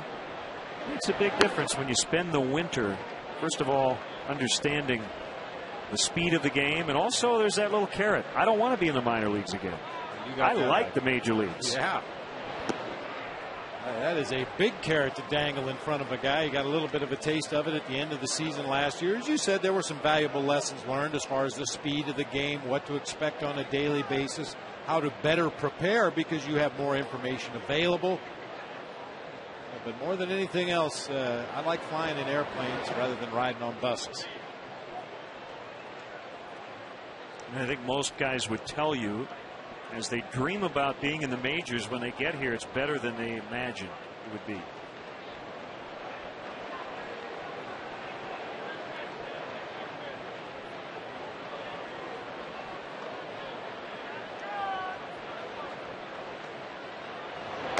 Swing and a miss for strike 3. Shutdown inning for Parra after his team gave him the lead. It's 3-1 Milwaukee after 5.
A division battle in Detroit as the White Sox newest hurler Edwin Jackson will face Armando Galarraga and the Tigers. Coverage starts at 5:30 with Chicago Tribune Live. Don't miss White Sox and Tigers. Game time 6 o'clock on Comcast Sportsnet. Fans' best friend. Split a day-night doubleheader yesterday. Twins losing their second in a row at Tampa Bay, so the White Sox have a game-and-a-half lead over the Twins. Detroit trails by 7.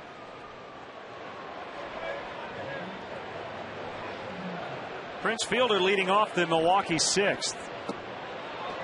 And a big swing and a miss. Now Blake DeWitt can play on the outfield grass with nobody on and Fielder at the plate as they shift against him.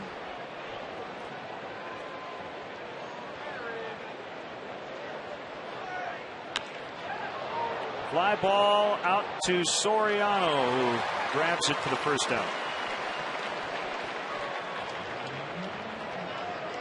Fans text camp to Beehawks 242-957 to join Blackhawks Mobile and be entered to win a VIP training camp festival experience on September 18th. That's camp to 242-957 for 2 free tickets, VIP seating during the Blackhawks scrimmages, and a player meet and greet.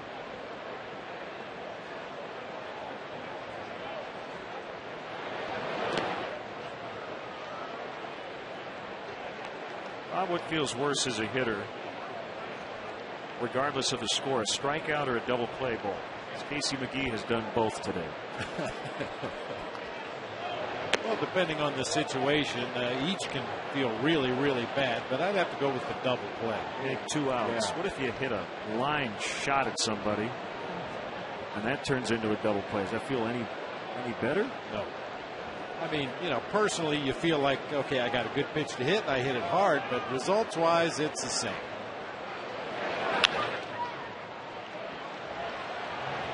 Baker throws him out.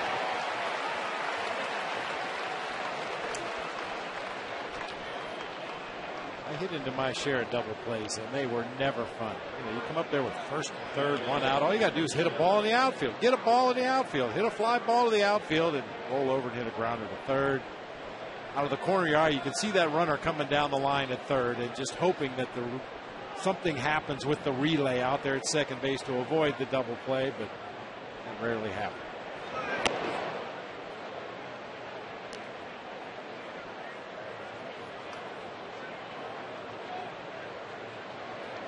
Edmonds started the rally in the 5th with a leadoff double and would eventually score on that error with 2 outs by Jeff Baker.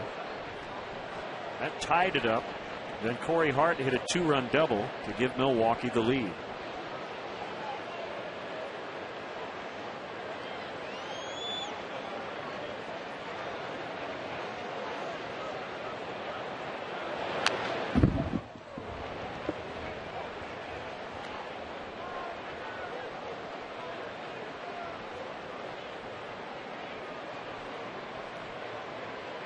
Great piece today by Buster Olney from ESPN.com. I wanted to ask you about blocking the plate as a catcher.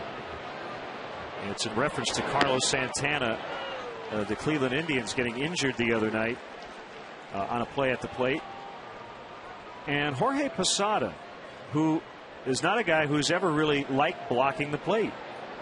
And the question is the risk worth the reward? Swing and a miss. Strike 3. We'll get into that as we continue on. Cubs trailing Milwaukee 3-1 in the 6th.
Watch Comcast Sportsnet Cubs game replays on demand with Xfinity TV from Comcast. Don't miss the action. Call 1-800-XFINITY today. Bottom 6, Starlin Castro thought about a bunt, took it high, and was able to pull the bat back in time. So back to the catchers blocking the plate. Buster Olney talking about the idea of blocking the plate and risking a major injury to save a run potentially. For a starting catcher, a big prospect, a huge part of your team. And Brent Main, we've referred to him before. He has a website called The Art of Catching. He said, quote, "I think catchers should do it, but learn how to do it right." Your thoughts? Foul. Well, first of all, that's one of those things that you just can't practice. I mean, we tried to simulate in spring training one year. We had a coach kind of running down the third base line with a tackling dummy and have a throw come in, from the infield, like a relay throw would be coming in from the outfield, and the coach would run in and throw the tackling dummy at us as we were behind the plate, just to try to get a feel for the timing of the play and what to expect when that runner got there and you absorbed that contact. I think as a player, I felt like it was my job to block the plate regardless. I didn't care if it was a 10-0 game or a tie game in extra innings. I always felt that was my job, to keep that guy off the dish any way I possibly could. But later on, as a coach and manager, especially as you said, with a catcher who's a vital part of your team offensively and defensively, I think there has to be some forethought. You don't want to see your starting catcher get hurt in a blowout ball game, blocking the 11th run off of the plate. It's a very fine line. There are some catchers that just refuse to block the plate. That deflected off the foot of Parra, but Counsell can't get rid of it. And it'll be a hit for Starlin Castro. Another 2-hit game for the rookie, who now has 13 multi-hit games in his last 21.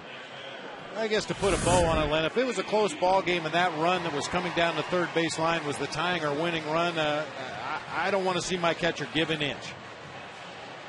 But if it's a blowout ball game or the run doesn't mean that much, well, then you give the guy a little room to slide to. Give him a target to go to coming down that third base line. And then if you have an opportunity to take it away at the last instant, you do that. And if not, you let him score and pick up that hitter and where he's at on the bases. Brent Main's point was about getting as low as you can and also getting your knees into a safe position. So when it bends, it'll, as he says, bend in the direction God intended it to bend. Yeah.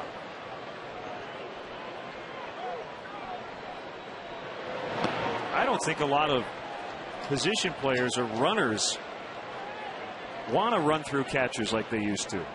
So I think in general, those collisions have been avoided more often than not, but you'll see them occasionally.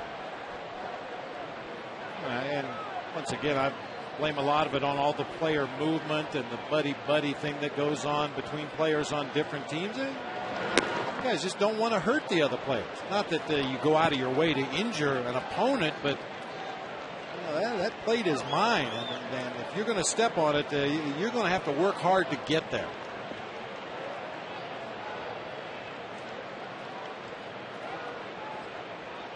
A 1-2 to Lee, and he struck him out. Well, you're the rule book expert in this booth. Technically, you're not supposed to block a base without the ball, correct? Correct. But it's kind of understood at home plate that that's going to happen on occasion. I come back to Mike Scioscia, who, for my money, was the best in the history of this game at blocking home plate. And a number of base runners from that era would tell you that is a fact. Mike Scioscia would take the hit from the runner and then catch the baseball many times.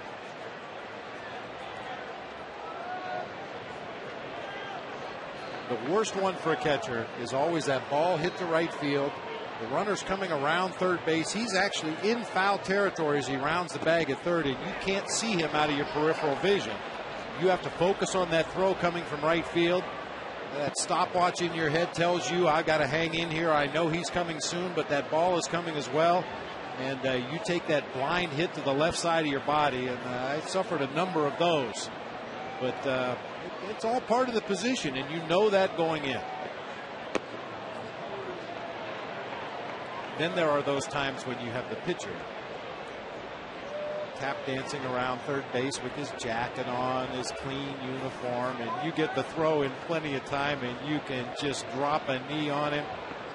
Those are the ones you look forward to. You say that with such glee. Oh, that's fun. Who was the biggest guy you remember running into you? Is there anyone in particular you just thought to yourself, no, not him? Dave Parker. Oh, because Dave Parker was a big man, 6'5", 230, and could run like the wind early in his career. And he ran by me one time at home plate. I just stepped a step inside of the plate to let him go by because there was no play at home. Castro safe. He just got in. Took a little bit of a chance. Talking to some of the Cubs coaches today about that play in the ninth inning last night. It's a fine line. He got thrown out trying to stretch a single into a double, but they do not want to take away his aggressiveness. Yeah, from our Coors Light RoboCam, got a good read on the pitch in the dirt. And fortunately, Jonathan Lucroy's throw was on the shortstop side of second base, giving Castro just enough room to possibly get in under the tag. Yeah, Dave Parker ran past me, and just the wind off his body going by turned me. Whew. I think I've told you the story. My first game in the major leagues, Ken Griffey Sr. ran me over at home plate and turned my shin guards around backwards. My mask ended up in the first base dugout. I didn't know where I was for several moments. Man, that was a rude awakening to the major leagues. That kind of explains a lot about our last 6 years together. Ball four, Bird is on.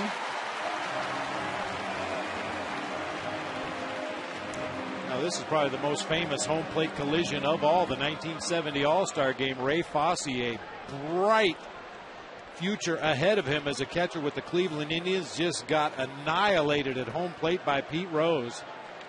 He was never the same player after that.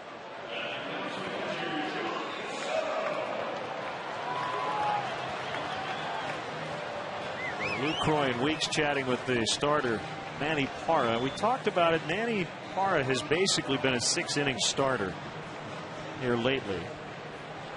Right now working with a 3-1 lead.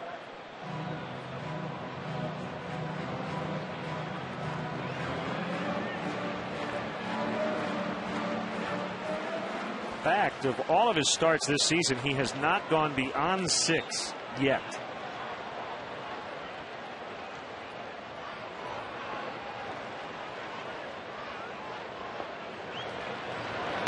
Ball one to Soto. All right, Giovanni Soto has been striking the ball extremely well throughout this series against the Brewers. Has nothing to show for it here today, but he's lined out to Corey Hart in center field and a deep fly ball to Jim Edmonds in center. He's been taking some really good swings against this Brewer staff. Another good swing out in the left center. Castro will score easily. Bird trying to make third. He will as the throw comes back to second. It's 3-2.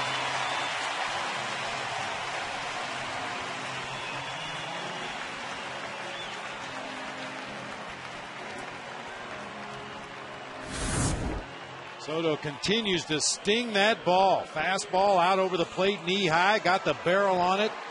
Talk about Ryan Braun and what a cautious left fielder he is, and that's why Marlon Byrd just threw caution to the wind. Look at Mike Quaddy working that third base coach's box. He waves Starlin Castro on by and then gets back in the line of vision of Marlon Byrd so he can let him know what to do. And you saw that last little point at the very end. That's letting Marlon know where's the ball. Well, the ball's at second base right now.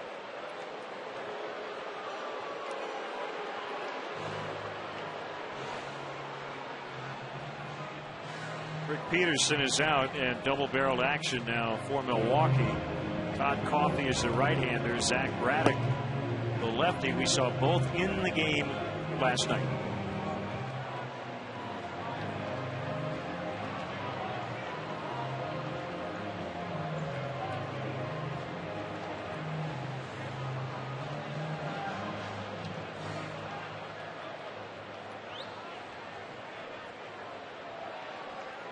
This weekend, 40 diehard Cub fans will get the ultimate game day and on-field experience with the Chicago Cubs Fantasy Camp. On August 8th, participants will enjoy a Cubs game in VIP style. On the 9th, they will fulfill the lifelong fantasy of playing ball here at Wrigley Field with instruction from Ernie Banks, Billy Williams, Rick Sutcliffe, and others.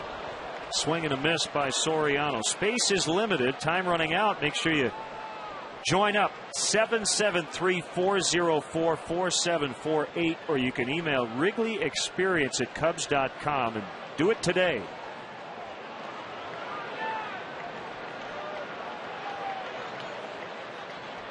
(3-2) Milwaukee. First and third, one out in the sixth. The kick and the pitch to Soriano out in front. 0-2.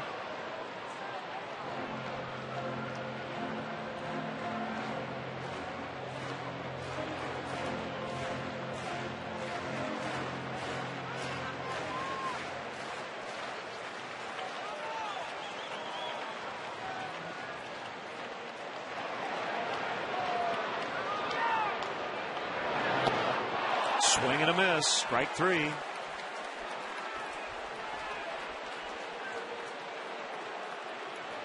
Gives Parra 8 strikeouts on the day.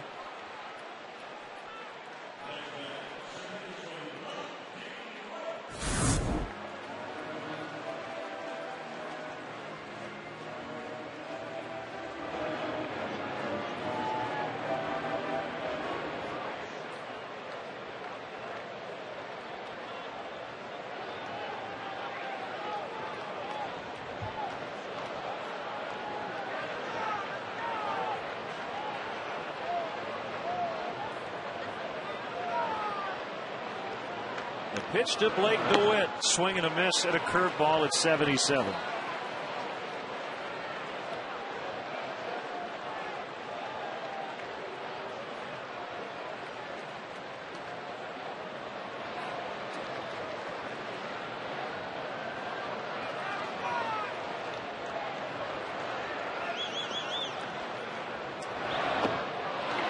Missed another one. 0-2.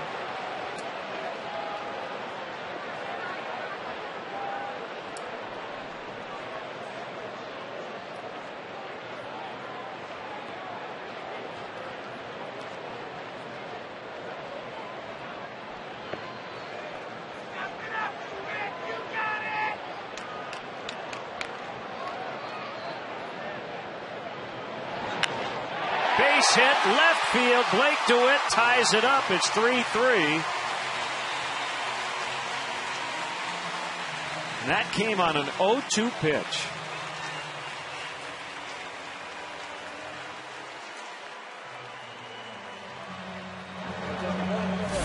Oh, what a nice piece of hitting by Blake DeWitt. He just flips this ball into left field. Let it get very deep into the hitting zone. Finds grass out there in left field. And Bird just trotting home with the tying run here. Well, knotted up at 3 apiece. Jeff Baker takes it high, ball one. Well, you love the 2-out RBIs. You love the 2-strike hits.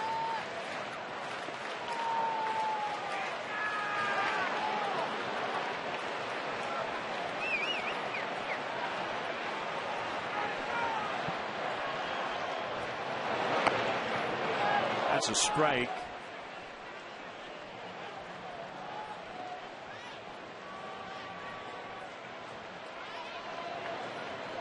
Carlos Zambrano is up in the Cubs bullpen as we get near the bottom of the order. It was announced today that Carlos will rejoin the rotation Monday in San Francisco. Baker with a base hit. Here comes Soto. Throw goes to third. Cubs lead 4-3. Back-to-back 2-out RBI singles. DeWitt and Baker. And the Cubs lead by a run.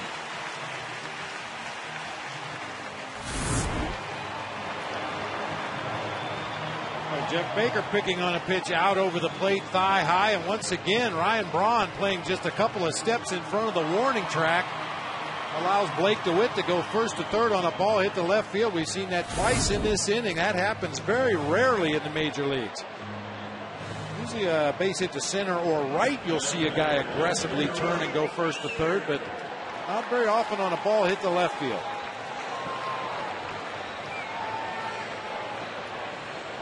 Ryan Dempster will be called back, and Aramis Ramirez will pinch hit. And the Cubs leading 4-3. 3 runs here in the 6th.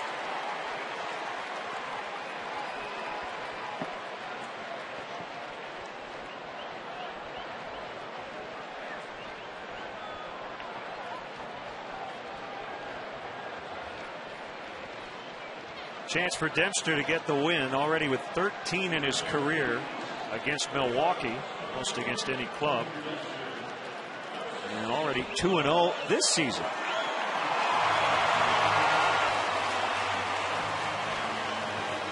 And with that, Ken Maka will go with right-hander Todd Coffey.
Right-hander Todd Coffey is in, facing Aramis Ramirez. The Cubs leading 4-3. First and third, 2 outs and 3 runs in. This is an opportunity for Lou Piniella to play a little bait and switch. He sent Aramis Ramirez up as the pinch hitter. Ken Maka went to his right-handed relief pitcher. You could send Kosuke Fukudome up there to hit right now for Aramis Ramirez. Fukudome went deep against Todd Coffey as a pinch hitter in the game last night. Aramis Ramirez 1 for 17 lifetime against Todd Coffey.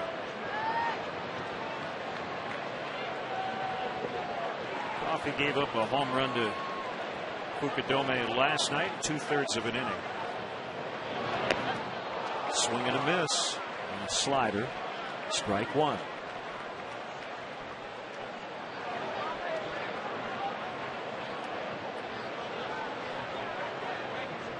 DeWitt tied it up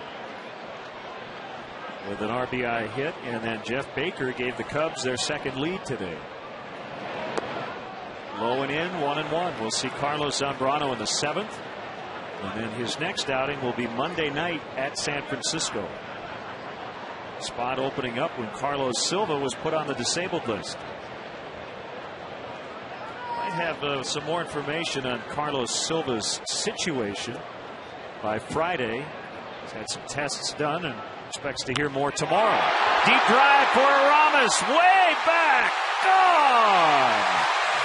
He got him that time. 7-3.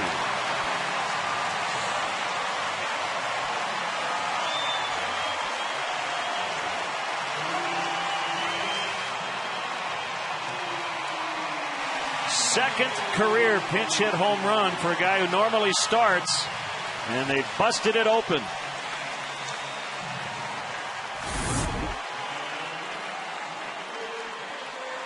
A slider that never broke, just kind of spun up there in the middle of the plate at the knees. Ramirez with a picture-perfect swing. Drives that ball about a third of the way up in the bleachers in deep left center field.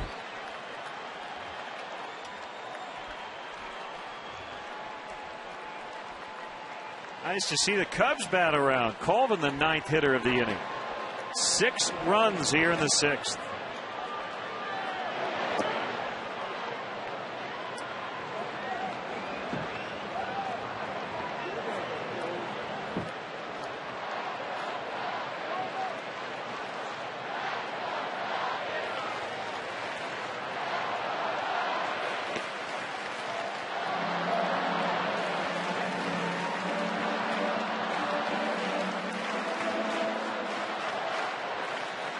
Consecutive 2-out RBI hits. Singles by DeWitt and Baker, and then the 3-run homer by Aramis Ramirez.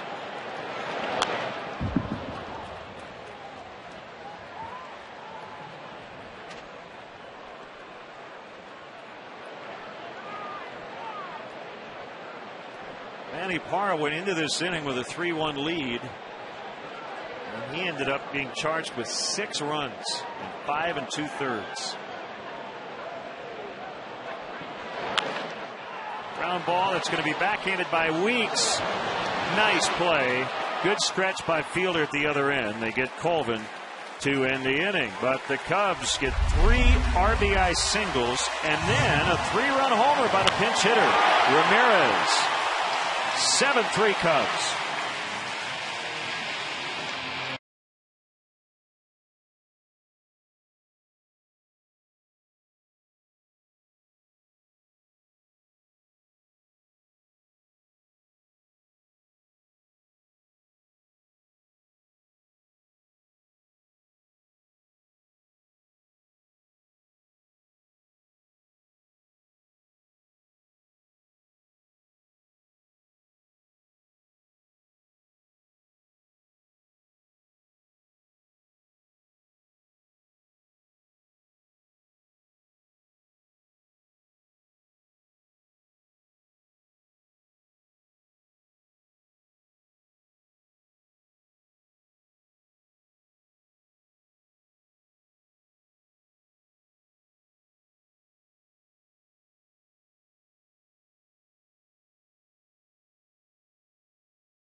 Something good in your career, in your life. And I don't want to lose this opportunity. I don't want to lose this opportunity. I just want to take advantage and you know, be prepared and be ready for these last 2 months. Carlos Zambrano, who will start next Monday at San Francisco. It'll be his first starting assignment since June 25th.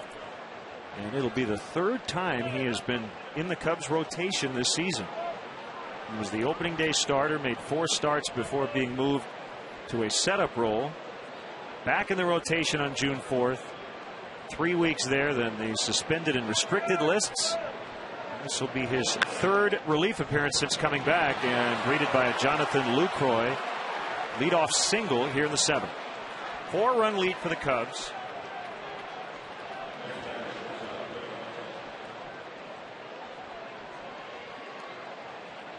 Expected Carlos to say you take Paradise and put up a parking lot.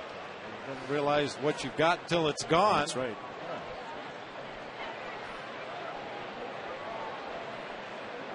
And Craig Counsell with Joe Inglet on deck in the pitcher's spot.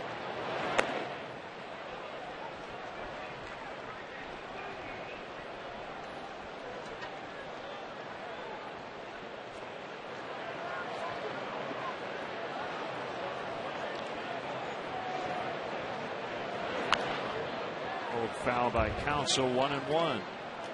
Radio voice of the Cubs, Pat Hughes, conduct the 7th inning stretch.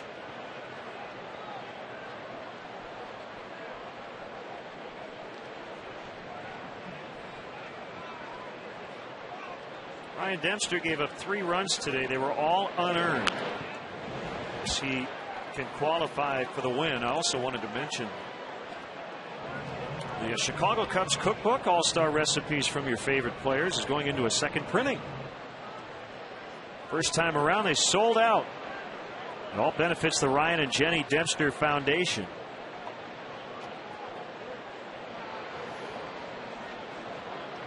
A lot of different places to get it as Counsell strikes out.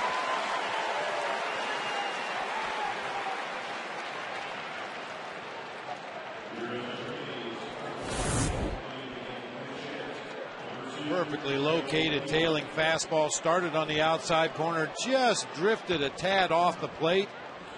Counsell can't reach it.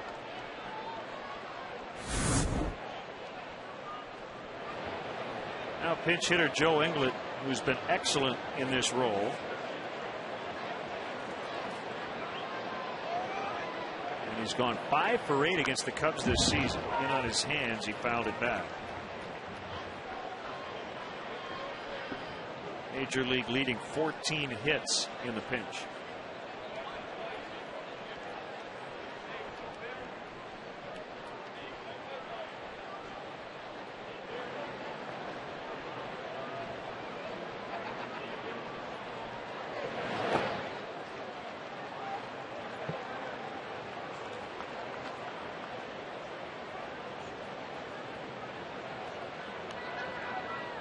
Final in Pittsburgh, the Reds beat the Pirates 9-4. Johnny Cueto improving to 11-2.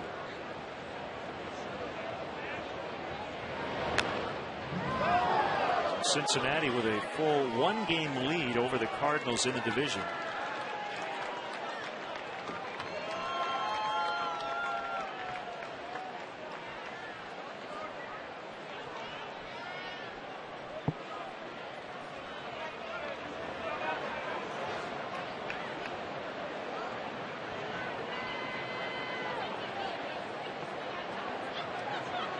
Kick and the pitch way outside, 2-2. Jay Happ and Chris Carpenter tonight in St. Louis as Houston tries to win its 8th in a row.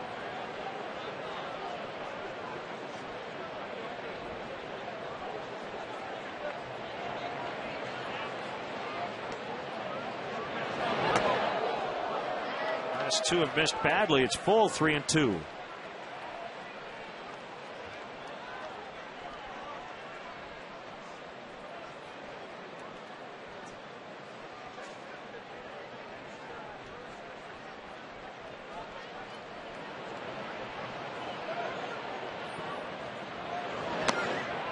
All 4, it's outside.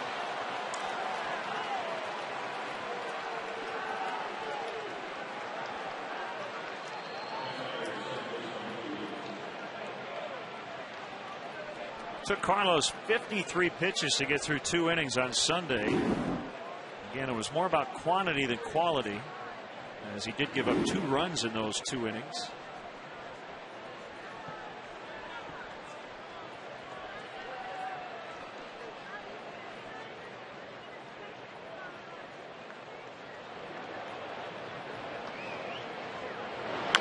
Ricky Weeks bounces foul.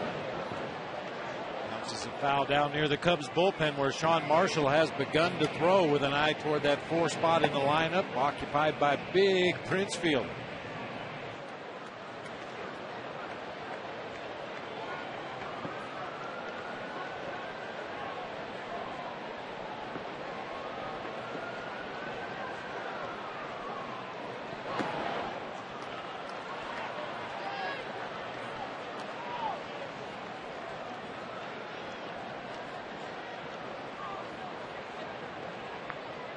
A lot of previous matchups between Zambrano and Weeks.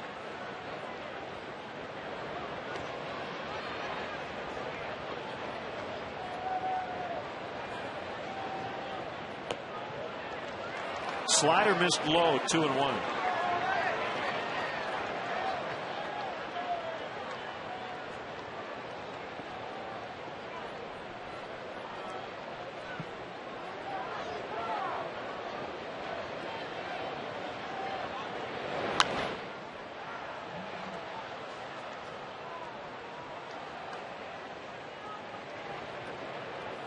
Troy started the inning with a single.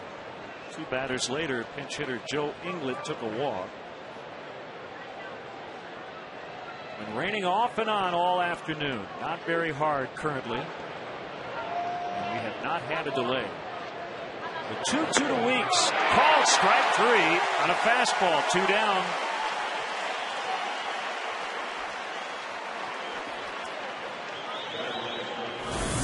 The 15th strikeout for Carlos Zambrano against Ricky Weeks in 39 career at bats. Weeks caught looking for something else there on the 2-strike count. Perfect sinker on the outer third of the plate. Corey Hart with a 2-run double his last time up to give Milwaukee at the time a lead. High fly ball to right, playable for Tyler Colvin. Here comes Pat Hughes with the stretch. Conductor for Take Me Out to the Ball Game is the Cubs radio play-by-play announcer, Pat Hughes. All right, nice and loud. Let me hear you. My daughter Amber and her friend Kelly are going to join me. So here we go, girls.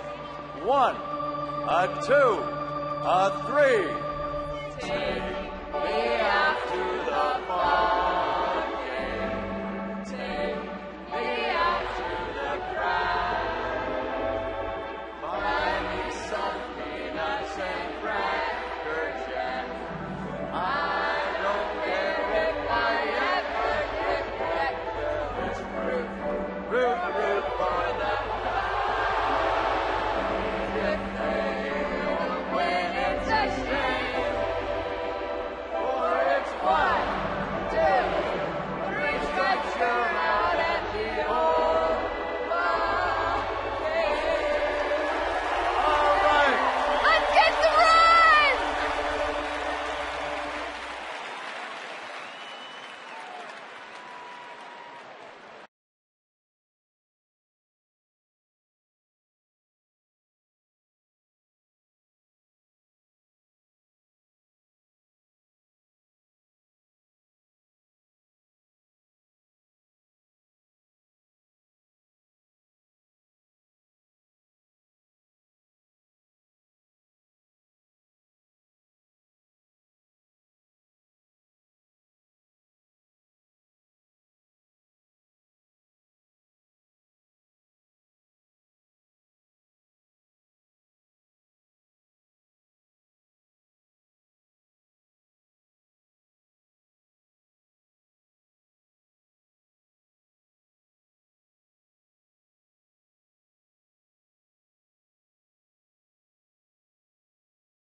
Seventh.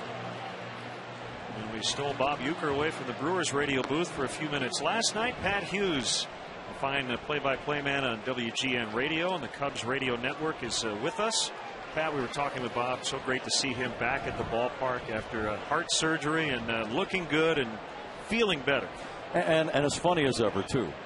He loves this game. I think Len and Bob, he is really one of the great ambassadors the game of baseball has ever had, and maybe ever will have. I would wholeheartedly agree. He looks very excited right now. Yeah, he is. Yeah, fired up. You know, a lot of our viewers are probably too young to remember all the appearances that Uecker used to have on the Tonight Show with Johnny Carson, and that was always must-see television when Uecker was going to be on the Tonight Show. He was on the last Carson show. Bob Uecker. He considered that a great honor, and in fact, it was Johnny who gave him the nickname Mr. Baseball. He was the first guy. After his first appearance, Bob told me later, Johnny said to Ed McMahon, "Did that guy really play in the big leagues?" A lot of people have been asking that question. Swing by Starlin Castro. Well, that 6th inning felt good, didn't it? It was due. Overdue. Some clutch hitting. That's really been a noticeable lack for the Cubs all year long. And there's no real reason for that. It's been kind of an epidemic. They just have not been able to get the clutch hits when they needed them. Former Cubler Troy Hawkins now in for Milwaukee, their 3rd pitcher today. Castro with a swinging bunt, and he's going to make it. Not even a throw. We tend, Pat, to make comparisons all the time when we watch young up-and-coming position players and pitchers, does Starlin Castro remind you of anyone you've watched over the last 2.5 decades plus? No, not exactly, but I like his combination of skills. I really do. The speed, the hustle. He's got a little bit of pop. He's got nice range at short. I love watching him chase foul balls and pop flies into the outfield. He seems to really enjoy doing that. But I think he's going to be an excellent base runner as time goes on. And I think in looking at him, if you get close to him, the kid's got some big arms and shoulders. I think he could hit 15 to 20 home runs. Pitch to Derek Lee with Castro getting a pretty good jump. But the throw is right on the bag. A bounced throw by Lucroy. Bob has talked about how impressive he's been defensively, and they got him. And that's one of those things, I think, with more experience and more playing time, Starlin Castro will steal more bases as well. You know, that's one of the last things a young player learns is which counts are good to run on, which pitchers and catcher combinations are good to run on. He definitely has base stealing speed. He just needs a little more experience picking his pitches. And I think those fast guys, Bob and Len, also give a team a certain energy that you really need. They can turn the game around with their speed, take the extra base or a steal here or score a run where most guys would have to hold at third. That's a key element for a ball club to have. 2 strikes on Derek. 1 out. We're in the 7th. Ronnie's not calling play-by-play, is he? Oh, I see Judd in your chair. Judd Surratt filling in capably as always. We're talking about keeping score of games with Bob Uecker, and he said that you keep a very similar book to the one you kept in Milwaukee with Bob, and that Ron Santo just writes on the glass. Ronnie sometimes we'll get into about the 3rd inning or so, and he'll realize that he's kind of in the wrong inning. And he'll just throw that card away, and we'll just start fresh tomorrow. And that's the end of the day's scorekeeping for him. But we have fun, and that's what baseball really should be. This is a fun thing, and we try to laugh every day, win or lose. I think that's an important thing. What did you tell me, Bob? As a manager, you need 2 things. You either need a lot of good players or a sense of humor. And if you don't have one, you better have the other. You better have the other. That's right. 2 strikes on Derek.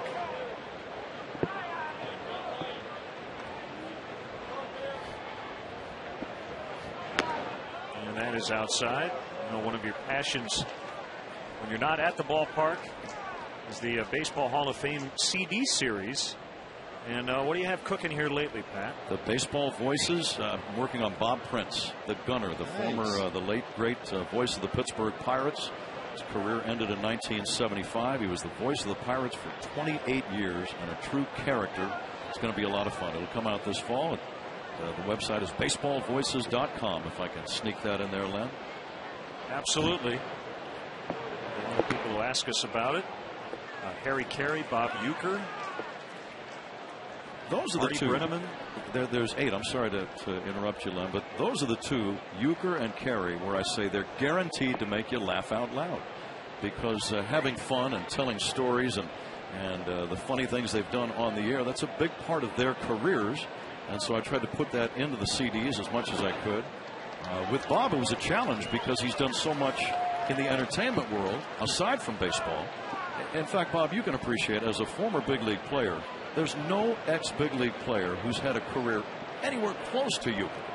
The movies, a television series, the stand-up comedy, the appearances on Johnny Carson, the commercials that were immensely popular. No ex-player has ever done all of those things.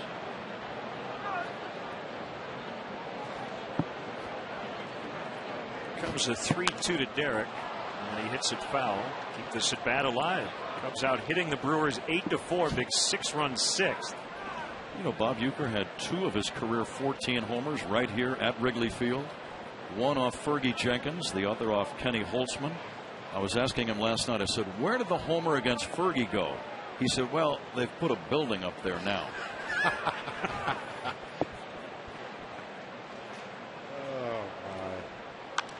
Ground ball base hit into right. Pat, last thing, and we will let you get back to your main job, but your biggest broadcasting influence growing up? Growing up, I would say a man by the name of Bill King. Bill was the legendary radio voice of the Oakland Raiders, the Golden State Warriors, and then later the Oakland A's. You can still hear him on the NFL Films segments where they pipe in the radio call over the video. But I think Bill King was the greatest all-around radio sports play-by-play man in our country. That's all around, and I don't think anybody else was even close. And I was lucky and fortunate to get to learn from him. Pat, thanks for stopping by. And there are a lot of youngsters out there who listen every day who want to be the next Pat Hughes. Thanks so much for the time. I hope they have higher aspirations than that. Len, Bob, thank you. Thanks, Pat. All right, guys.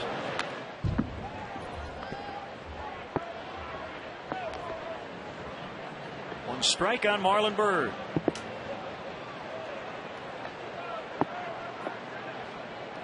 Starting to rain a little harder.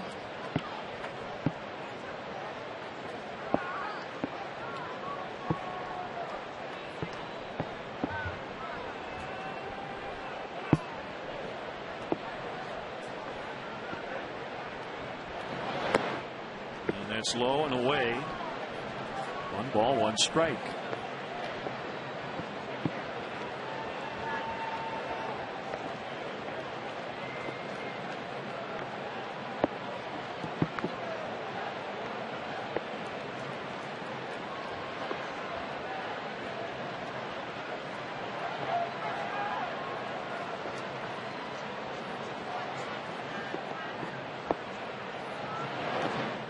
Another one in the dirt.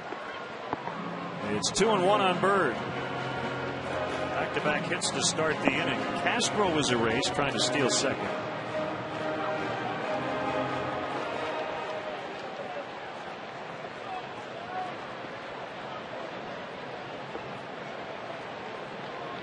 Troy Hawkins went to the winter meetings in Indianapolis last offseason looking for work. And it was against the advice of his agents. He ended up signing a 2-year deal with the Brewers. Talked many times about LaTroy's career. By far his best role has been middle to setup relief. He has been a starter, and at the time he had to fill in as the Cubs closer, and he struggled. He's had some excellent years pitching in the 7th and the 8th inning.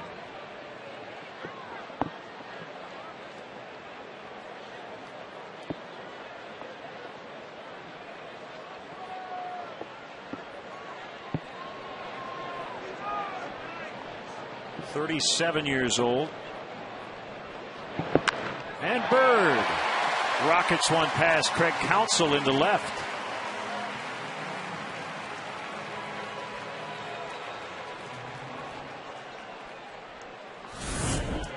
A hanging breaking ball this time from Hawkins, just kind of rolled up there on the inner part of the plate, and Hawkins is lucky Marlon Byrd didn't get a little elevation on that swing. He hit that ball really hard on a line into left field.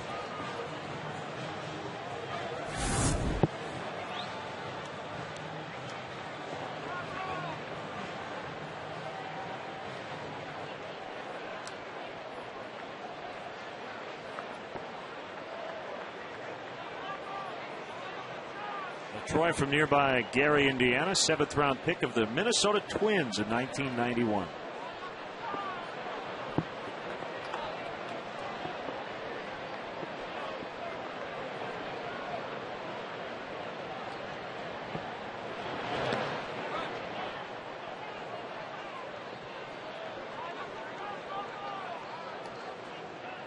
We've talked about hitters, Len, who change their approach or their stance at the plate, sometimes from season to season or month to month, week to week, game to game, whatever the case may be. LaTroy Hawkins is kind of the same kind of guy out there on the mound. His delivery and his set position out of the stretch has changed almost year to year. He's settled on this particular approach this season, setting way back on his right hip to try to hide that ball from the hitter as long as possible.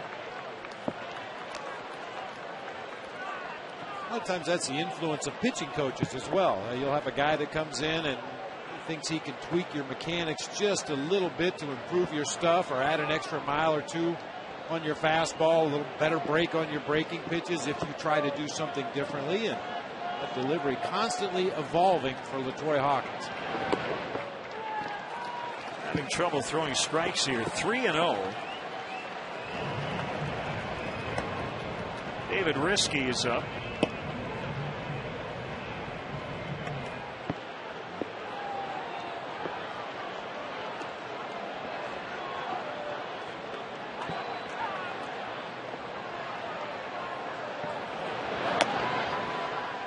Three and one.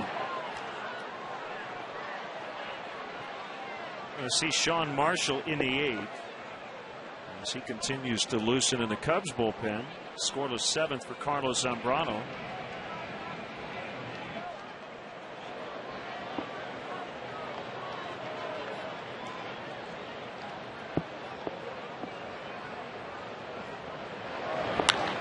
Deep drive for Giovanni Soto. And it's gone! A three-run homer for Gio. 10-3.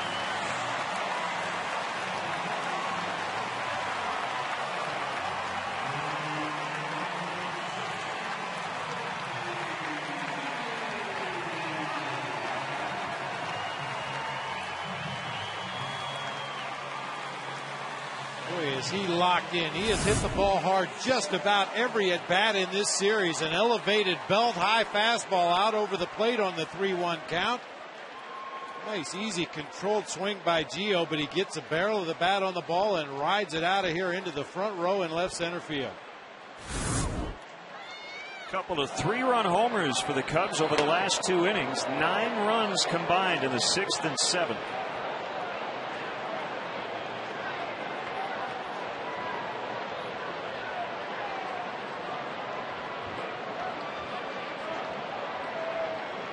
Soriano, the only Cub to not reach base. That was inside, and that's it. LaTroy Hawkins has been tossed for throwing inside to Alfonso Soriano. Warnings were issued in each of the first 2 games of this series.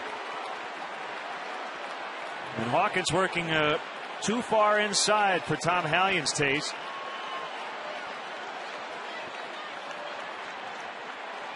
And Soriano actually got hit on the jersey, so he will take first base.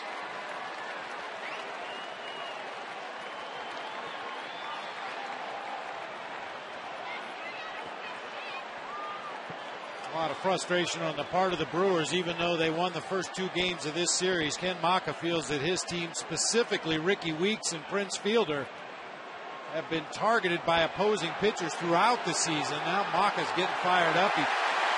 I think he's been tossed too.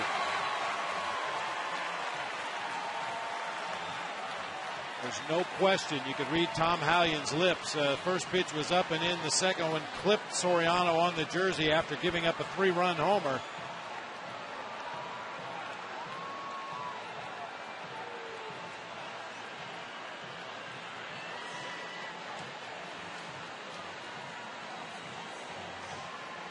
Well, it's beside the point how many times Prince Fielder and Ricky Weeks have been hit by pitch this year. In this particular situation, warnings had been issued, and in the estimation of Tom Hallion, Hawkins was throwing at Alfonso Soriano. You do not have to warn a guy again after warnings have been issued, and he just ejected it.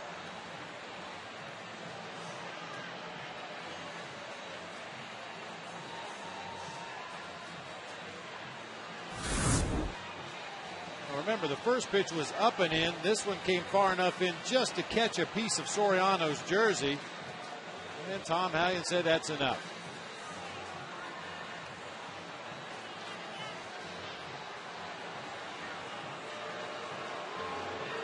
Well, he might have been looking at LaTroy Hawkins when he said, let's go. And now Maka has been thrown out. So Hallion was telling LaTroy Hawkins, I've heard enough, and eventually tells Ken Maka the same thing.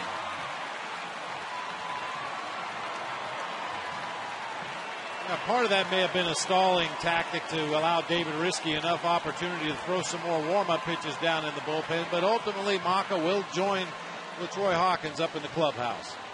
Lexus pursuing perfection, call to the pen.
Heritage Night at Wrigley Field presented by Pepsi. Watch the Cubs battle the Padres at 7:05. Don't miss the special discounts and Polish-themed activities before and during the game. Fans attending the game can also get a commemorative Cubs cap with a $5 donation to Chicago Cubs Charities, which will help support Chicago's Polish community. For more info, visit Cubs.com. You could say a risky move, as it's veteran righty David Risky coming in after Troy Hawkins was ejected. Soriano at first. 10-3 Cubs.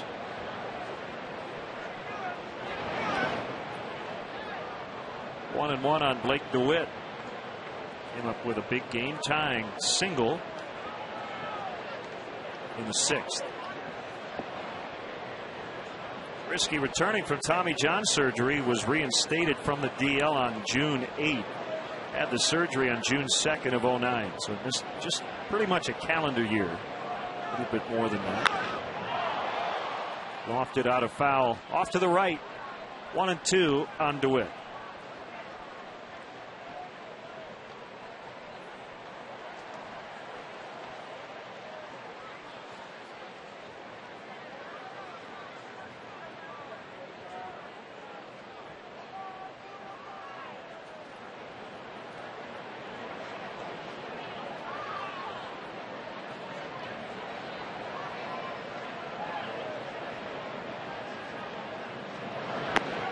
Called strike 3 on the outside corner.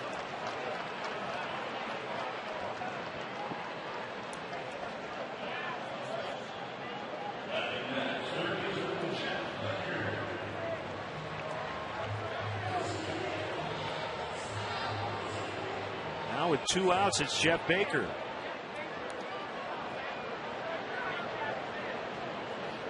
Baker, a key error earlier in the game, leading eventually to 3 unearned runs, but he also came up with a go-ahead RBI single in the 6th.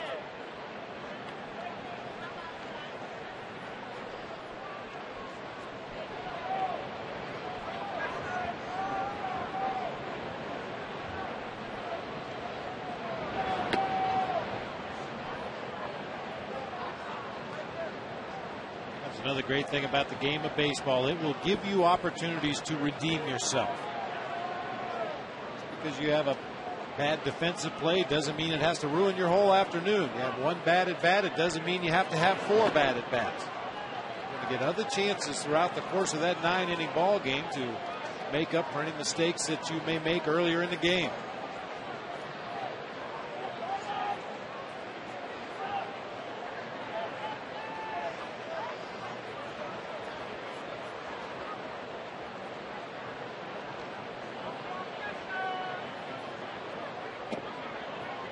Called strike to make it 3-1. Zambrano is in the on-deck circle to take the at-bat in the pitcher's spot if it comes up this inning.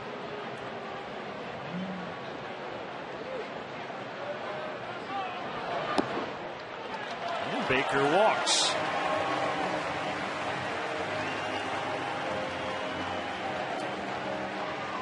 Personally, Len, I'm not a big fan of this. You got 2 left-handed hitters sitting on that Cubs dugout that are both 2 for 3 lifetime against David Risky. Mike Fontenot 2 for 3 with a couple of singles. Kosuke Fukudome 2 for 3 with a home run and a single. And those guys have really been struggling to find at-bats recently. This would be an opportunity to perhaps get one of them up there against a pitcher they've done well against in the past, but it's going to be Zambrano to take the at-bat. A win today for the Cubs would be their first here against the Brewers since Jeff Gray got the win in relief on Wednesday, April 14th. Cubs do lead the season series 6-5 through 11.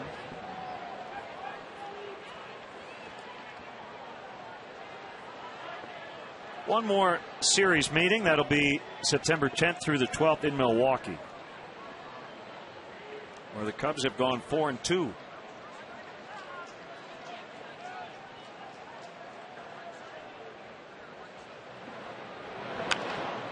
Bouncer to Weeks. He will throw to first, and the inning is over. It was an eventful inning. 3-run homer by Giovanni Soto. Soriano got hit. Hawkins and Maka got kicked out, and it's 10-3 Cubs.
Fineline, the official monthly magazine of the Chicago Cubs.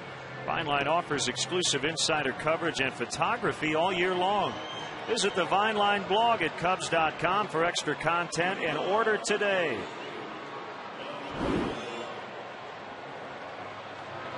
Take a little extra time for Sean Marshall to get ready as they put a little diamond dry on the mound in this light rain. Cubs leading by 7 runs.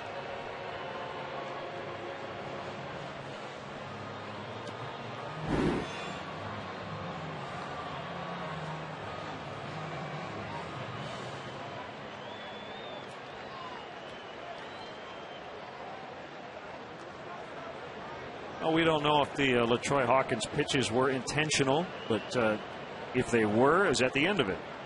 And technically, he hit Soriano, got him on the jersey. These teams play each other a lot, not only during the regular season, but in spring training down in Arizona as well. I think it all depends on the flow of the particular ball games. When it gets one-sided in one direction or the other, that's when you're more likely to see some retaliation for past infractions or perceived injustices, from the umpires. And as long as the ball game is close and every base runner and every pitch is important, I don't think you're going to see any headhunting. But if you see too many lopsided games in the near future, you may see a few more guys from both sides getting drilled.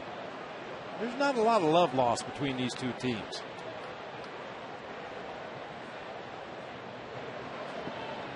It has become a pretty good rivalry.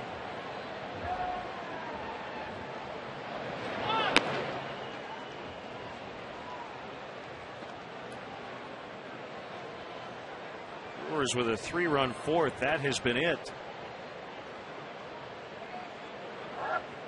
Cubs with 1 in the third, 6 in the 6th, 3 in the 7th on the Soto homer. Aramis Ramirez with a pinch hit 3-run homer in that 6th inning. Line shot. A jump and the grab by Blake DeWitt.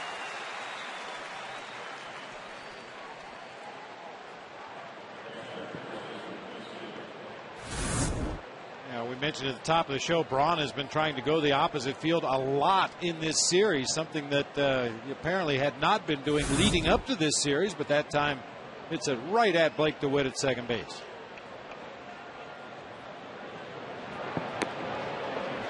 Curveball strike on Fielder. Fielder 4 for 18 lifetime against Sean Marshall with 7 strikeouts, including his last 3 times he's faced him.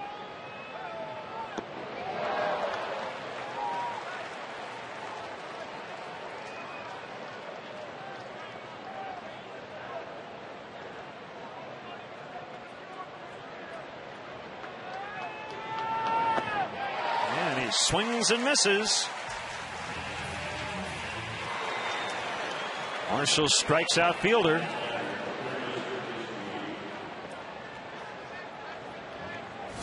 The Sean Marshall curveball starts it at the right shoulder of Prince Fielder. It sweeps down and across all the way off of the outside corner, down below the knees to get the swinging strike.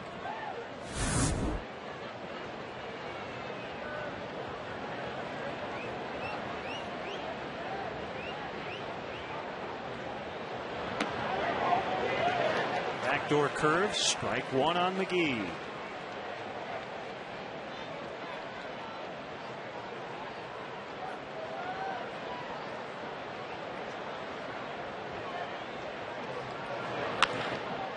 Ground ball up the middle. And it kicks off the heel of the glove of Blake DeWitt.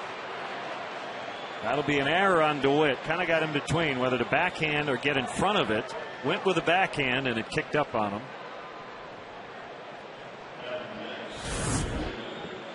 Now, when you try to backhand a ball, the only thing in front of the baseball is your glove. There's nothing behind it to block the ball in case it does take a bad hop. And unfortunately, that time it did take a bad hop. Came up on Blake DeWitt, just glanced off the heel of his glove on into center field.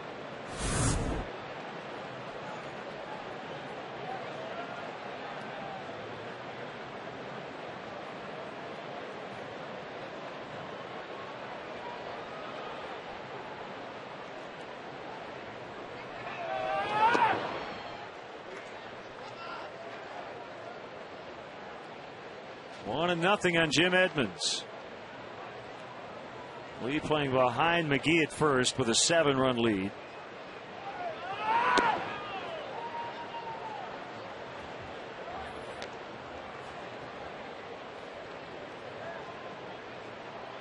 Left-hander Chris Capuano playing catch in the Brewer bullpen.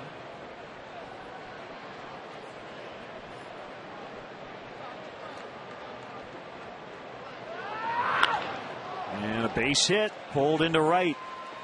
So 2 on. The error by DeWitt allowing McGee to reach, and now Jim Edmonds with his second hit of the day.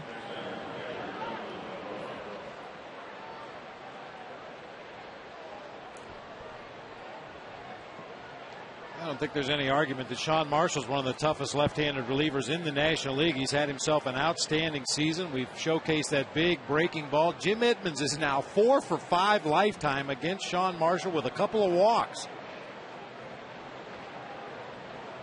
Very unusual to see a left-handed hitter have those kind of numbers against Sean Marshall.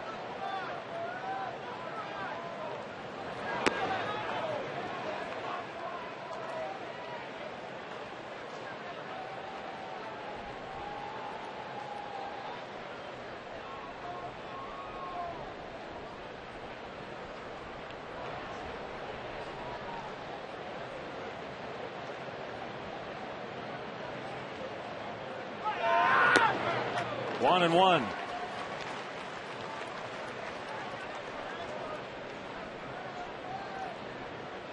The Cubs are out hitting Milwaukee 11-5.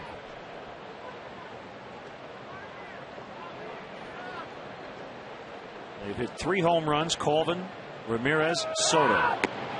Called strike 2.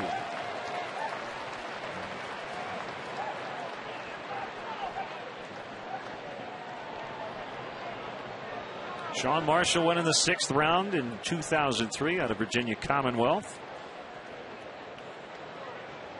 Born in Richmond, Virginia.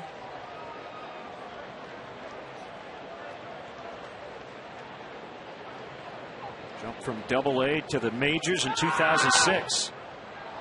Made the Cubs rotation out of spring training.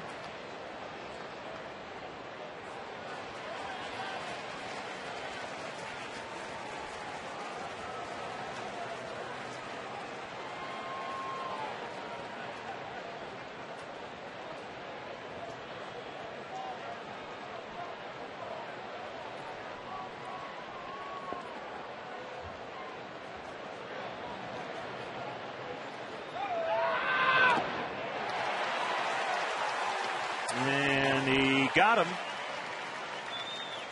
I think. A little confusion. Tom Hallion saying it was a foul ball in the dirt.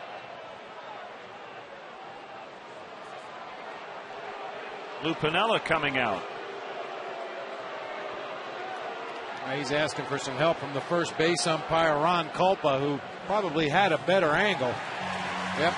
And Ron Culpa helping out Tom Hallion, and the inning is over. An error, a single, no runs. Bottom 8, 10-3 Cubs.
Looking for their first win since a week ago Monday, and they're in good shape, leading 10-3 here in the bottom of the 8th. To paraphrase Lou Piniella's line last night, the Cubs dropped a 1-run decision. He was asked about any moral victories at this level. He said, well, maybe in Little League, maybe in high school, but not here. Wins are wins and losses are losses. Yep.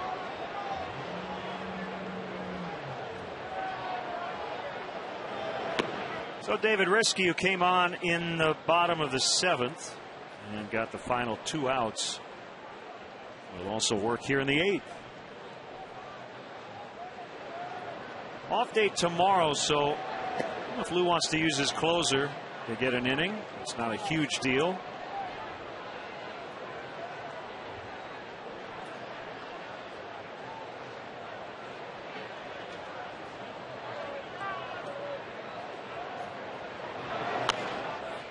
Colvin pops it up behind the Cubs dugout. 38,425 the paid crowd. Arnold with his jacket on, and we'll take a look down there when the first out of the inning is recorded.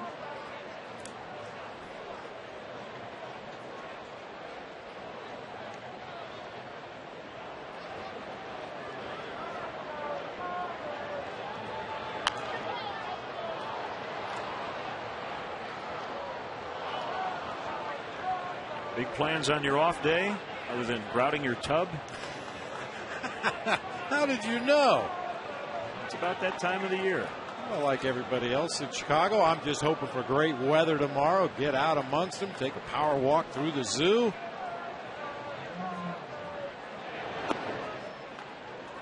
How about yourself?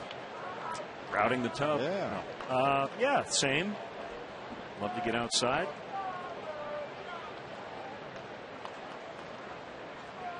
It's funny, in our line of work, or as a player or a coach or a manager, so much of your day and so much of your time is pre-planned for you. when you do have those rare off days, a lot of times it's nice just to do nothing. Get up and read the paper, take a walk, maybe have a nice lunch with the wife. Just not do too much of anything. Catch a movie later in the day. There'll probably be some ball games on tomorrow night. I'll have to tune into the D-Cubs game. So before you know it, at the snap of your fingers, it's over. Yep. Braun squeezes. Colvin out. As a manager, what did you do on off days? Were you able to enjoy those? Not as easy? Not as easy, no. I mean, technically there never really is a day off because your phone rings, dozens of times over the course of the day, either talking to your general manager or your trainer, or you've got issues to deal with, minor league reports to read. So technically you never really have a full day off where you just don't think about the game for a day.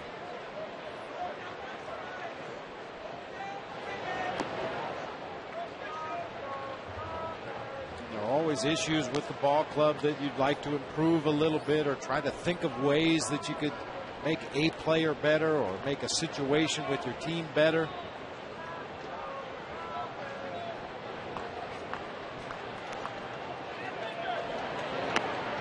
Inside part of the plate. A good day for Starlin and the Cubs. Castro with 3 hits. Another thing about off days, when you're a manager or a pitching coach or a hitting coach, sometimes you have players that are on the disabled list that need to throw a side session, or you need to have a simulated game. And Braun's not going to get this one. It's a 4-hit day. Banged off the door. He better hurry. He is in with a double. 4 straight hits for Starlin Castro. And that is a new career high in hits at 5 3-hit games in his first career 4-hit performance.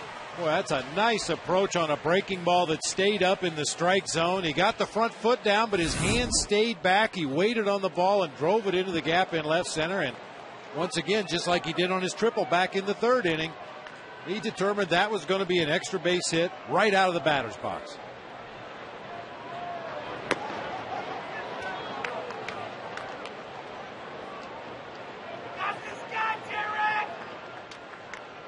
Now Mitch Atkins has replaced Carlos Marmol up in the bullpen.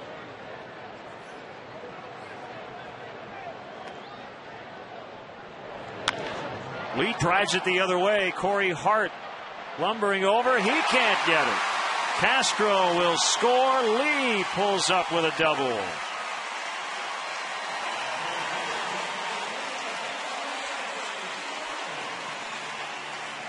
So for Derek Lee, his 400th career double. Also, in his last at bat, picked up his 1,800th career hit. The high fastball outer 3rd of the plate. This is almost identical to the ball Derek hit last night when he slipped rounding first base. This time he keeps his feet underneath him. Cruises into second base with the 400th double of his career. Wow. 11-3 is the score. And the pitch to Marlon Byrd. Down low.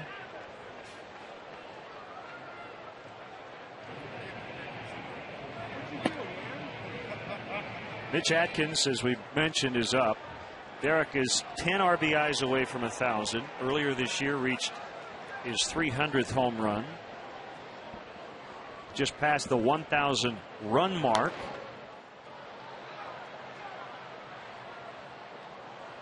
Nice round numbers for Derek. I guess if you care, he is 28 strikeouts away from 1,500.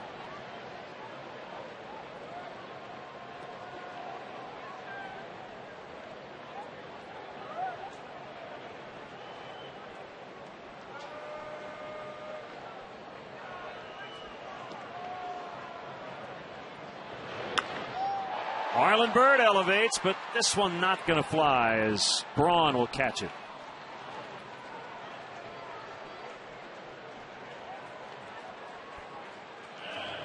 Two away, it's Soto.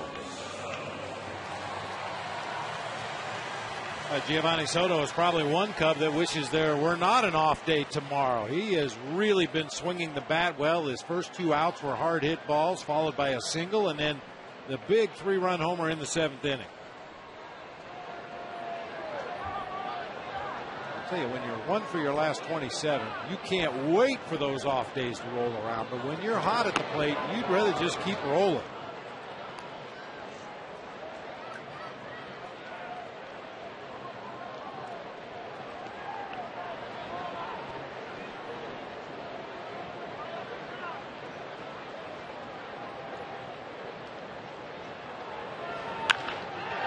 Drilled into left.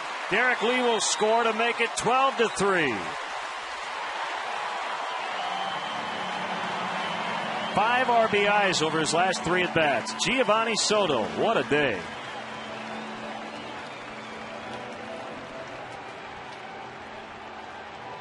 Boy, every hitter would tell you if you could find a way to bottle the feeling that he has at the plate right now, you'd hit 800 over the course of a season. He's seeing the ball as big as a balloon. Physically, he's in a great hitting position, letting the ball travel deep into the hitting zone, and then a lightning quick bat through the zone.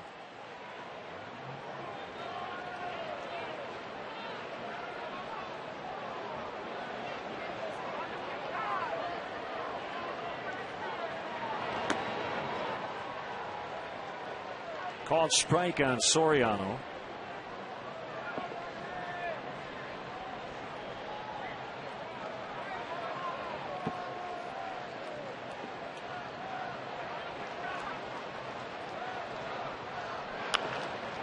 Cue shot past Prince Fielder. Soto will stop at second.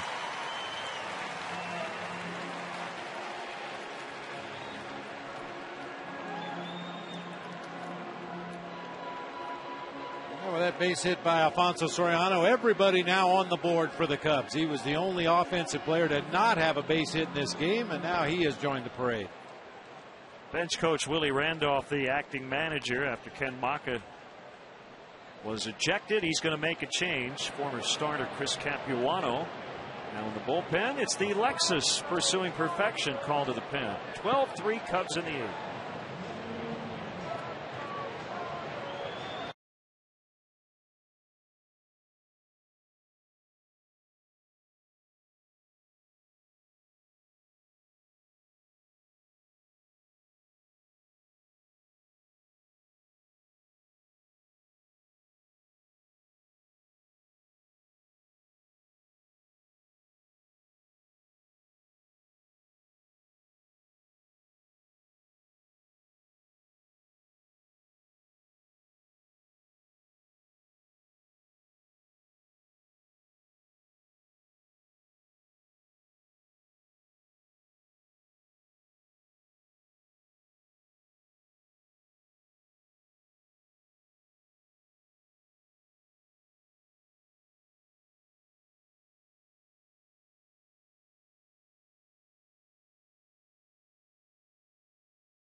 Browse the largest selection of official gear, including the latest apparel, nostalgic memorabilia, and authentic classics for the whole family. Get your gear from the official source, the Cubs.com shop. Accept no substitutes. Chris Capuano coming back from the second Tommy John operation of his career on May 15, 2008. So prior to this season, he had not appeared in a game since late September of 2007.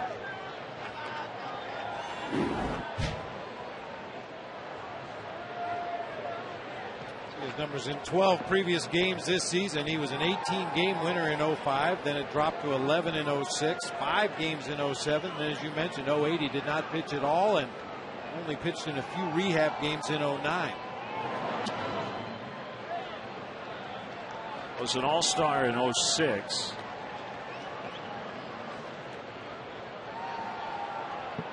And during that season, he went 3-0 against the Cubs. Did not allow a run in 26 innings in those 3 starts.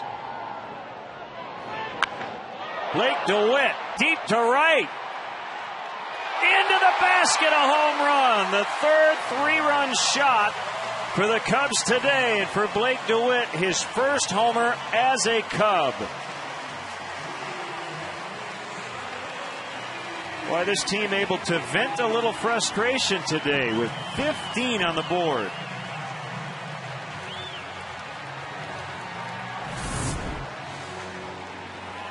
Well, I'll tell you, Blake DeWitt hangs in there pretty tough against a left-handed pitcher. That time got it into the basket out there in that well area for his first Cubs home run. Second overall on the year. Third 3-run homer for the Cubs.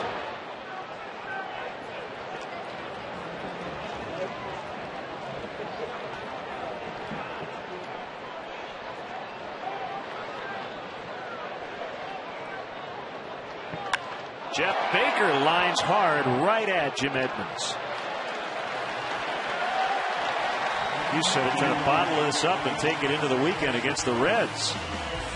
All Cubs today, 15-3.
At Wrigley as Starlin Castro and the Cubs take on Scott Rowland and the Reds. Coverage begins at 12:30 with Chevy Cubs pregame live. Don't miss Cubs Reds Friday at 12:30 on Comcast Sportsnet. Fans' best friend. She'll be watching. Sure. 15 runs on 16 hits. Right-hander Mitch Atkins called up prior to last night's game. Third stint with the big league team. June 12th through the 15th. July 7th through the 20th. 6-2 with a save at a .349 at Iowa. 12 relief appearances, 10 starts. And a strike on Craig Counsell with Alcides Escobar on deck in the pitcher's spot.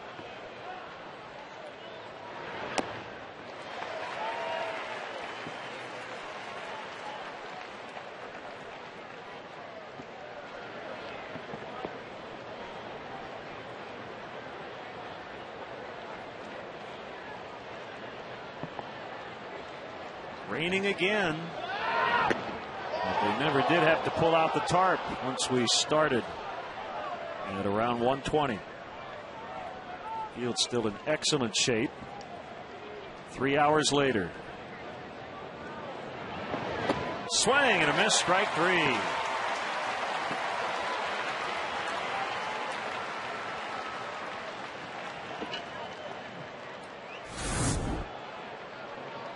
The occasions for Cubs pitchers to go out there and take the mound with a comfortable lead have been very rare this year, but it has to be reassuring to Mitch Atkins, as you mentioned, in his third go-around with the Cubs, that he's got a 12-run cushion to work with here. Just throw strikes. Escobar, normally the starting shortstop, get a pinch hit at bat here in the ninth.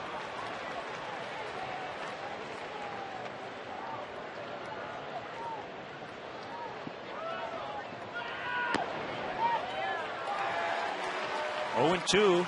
Atkins firing strikes.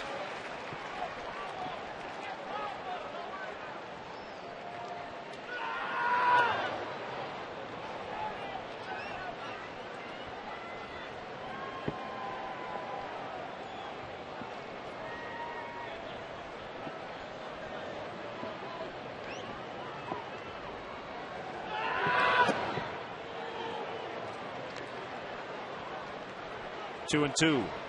Weeks on deck. Cubs looking to end a 7-game losing streak, their longest of the year.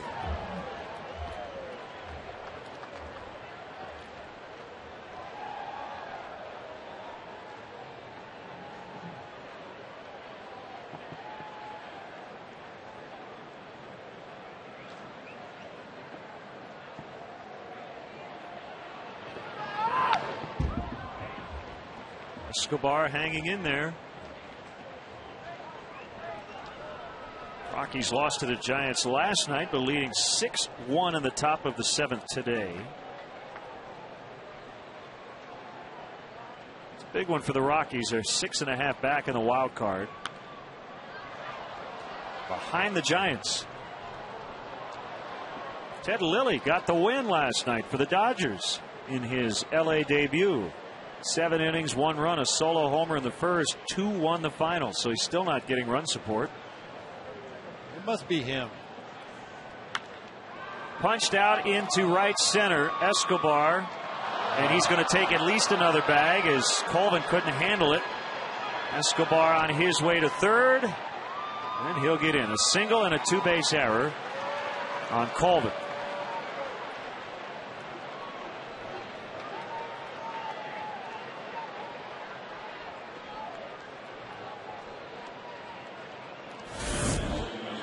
Just a little floater over the head of Blake DeWitt. It's a little lack of focus that time from Tyler Colvin, kind of trying to field that ball as he was gliding past. Hit off the heel of his glove, and Escobar ends up at third base. Played 27 outs.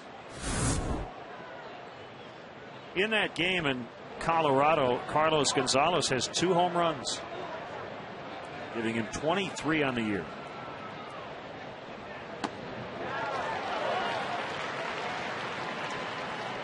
I'll tell you, we just saw the Rockies obviously out at Coors Field. It was hard not to be impressed by Carlos Gonzalez.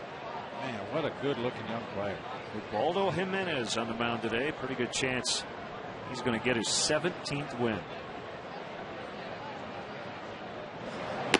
I believe 17 is the franchise record for wins in a season by a pitcher. So he still has almost 2 months to break that. I'm going to go out on a limb and say he does. I have to say at this point it would be a huge disappointment if he doesn't win 20. I think Jim Tracy will give him every opportunity to do that.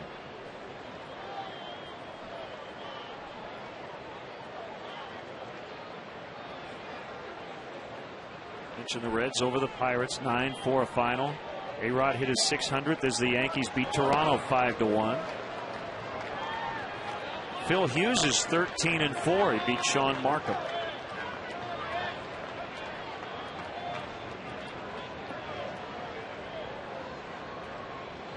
So Oakland just plating 4 in the bottom of the 6th, leading at home against Kansas City 4-2. 3-2 on Weeks.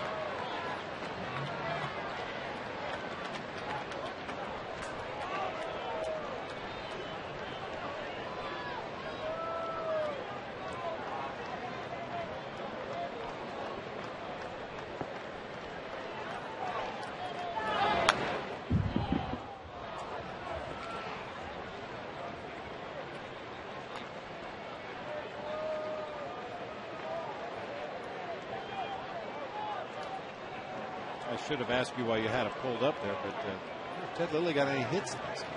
He did not. No? 0 for 2 with 2 strikeouts. That's the first things I checked. But he got the win. Swing and a miss. Atkins fans Weeks.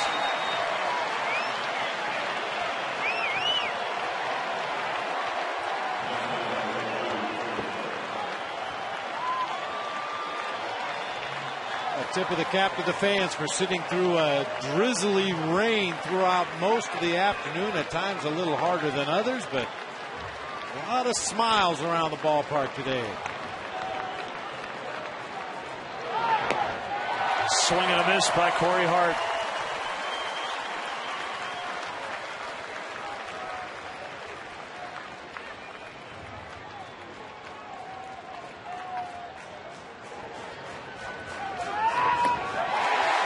Two.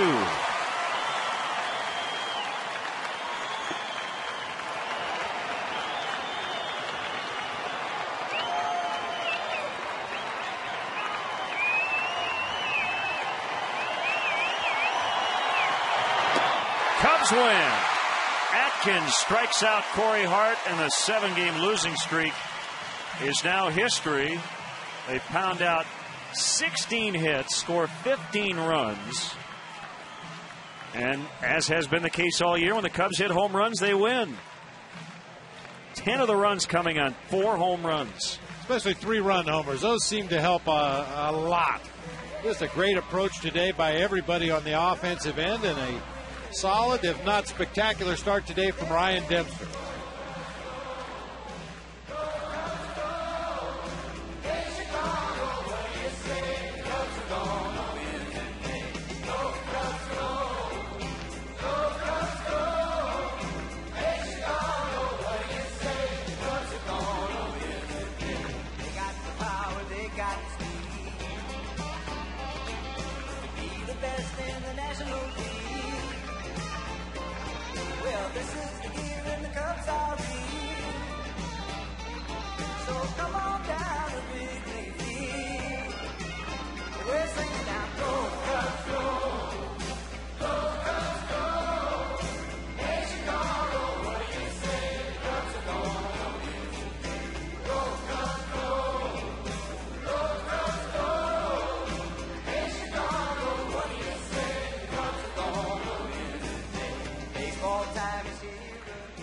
Time for a GMC Player of the Game, Giovanni Soto. Again, we're pumping him for the Silver Slugger Award among catchers in the National League, and he has lived up to the billing. He really has. He's had himself a big series here against the Brewers, and you just hope that off day doesn't cool him off, because he's as hot as any Cubs hitter right now. Cubs committed 3 errors, 3 unearned runs. When you score 15, those things don't tend to matter. Let's go down to the dugout. Luke Stuckmeyer, take it away. Thank you, Len. Gio, 5 RBI, another home run, but I'm sure you're more excited about just getting a win and getting the losing streak over. Yeah, obviously. I mean, we come every day in the field and, trying to win ball games, and it's refreshing to see our offense burst out like that. Marlon and Lou the last couple days have talked a lot about just guys playing hard, being professional, and showing all the young players that that's how you come out every day. You feel like that's kind of a theme here for a while? I think so, yeah. I mean, we got to give the example to the younger kids, and, we've seen a lot of young kids come up, and, we need to set an example. We need to be professional and, come ready to play every day. We made a lot in spring training about how hard you worked in the off-season, losing your weight. Do you feel that on days like this where it's hot and humid and you're behind the plate? Yes, no doubt. I mean, before, a little struggle or whatever, but this year I've been feeling pretty good. My body-wise, I've been feeling great. You were great in this series against the Brewers. We'll let you go enjoy your off day. All right, thank you, buddy. All right, thanks. Thank you. Gio and the Cubs back at it in a couple days. Len, back up to you. Luke, thanks. Excellent work this afternoon. Getting that tarp on the infield. As Luke mentioned, an off day tomorrow and back at it on Friday right here at Wrigley Field. That'll do it for our game coverage. Stay tuned. Sylvania post-game live coming up. The final score today, the Cubs 15, the Brewers 3. We're back with you on Friday, 12:30 for pregame live. Bob and I hit the airwaves at 1. Dusty Baker and the first-place Cincinnati Reds are in. Bronson Arroyo for the Reds. Tom Gorzolani for the Cubs. In-game scoring provided by ScorePad. Now for Bob, for Luke, and our entire Comcast Sportsnet crew, this is Len Casper sending it over to Gail and Todd in our downtown Chicago studios.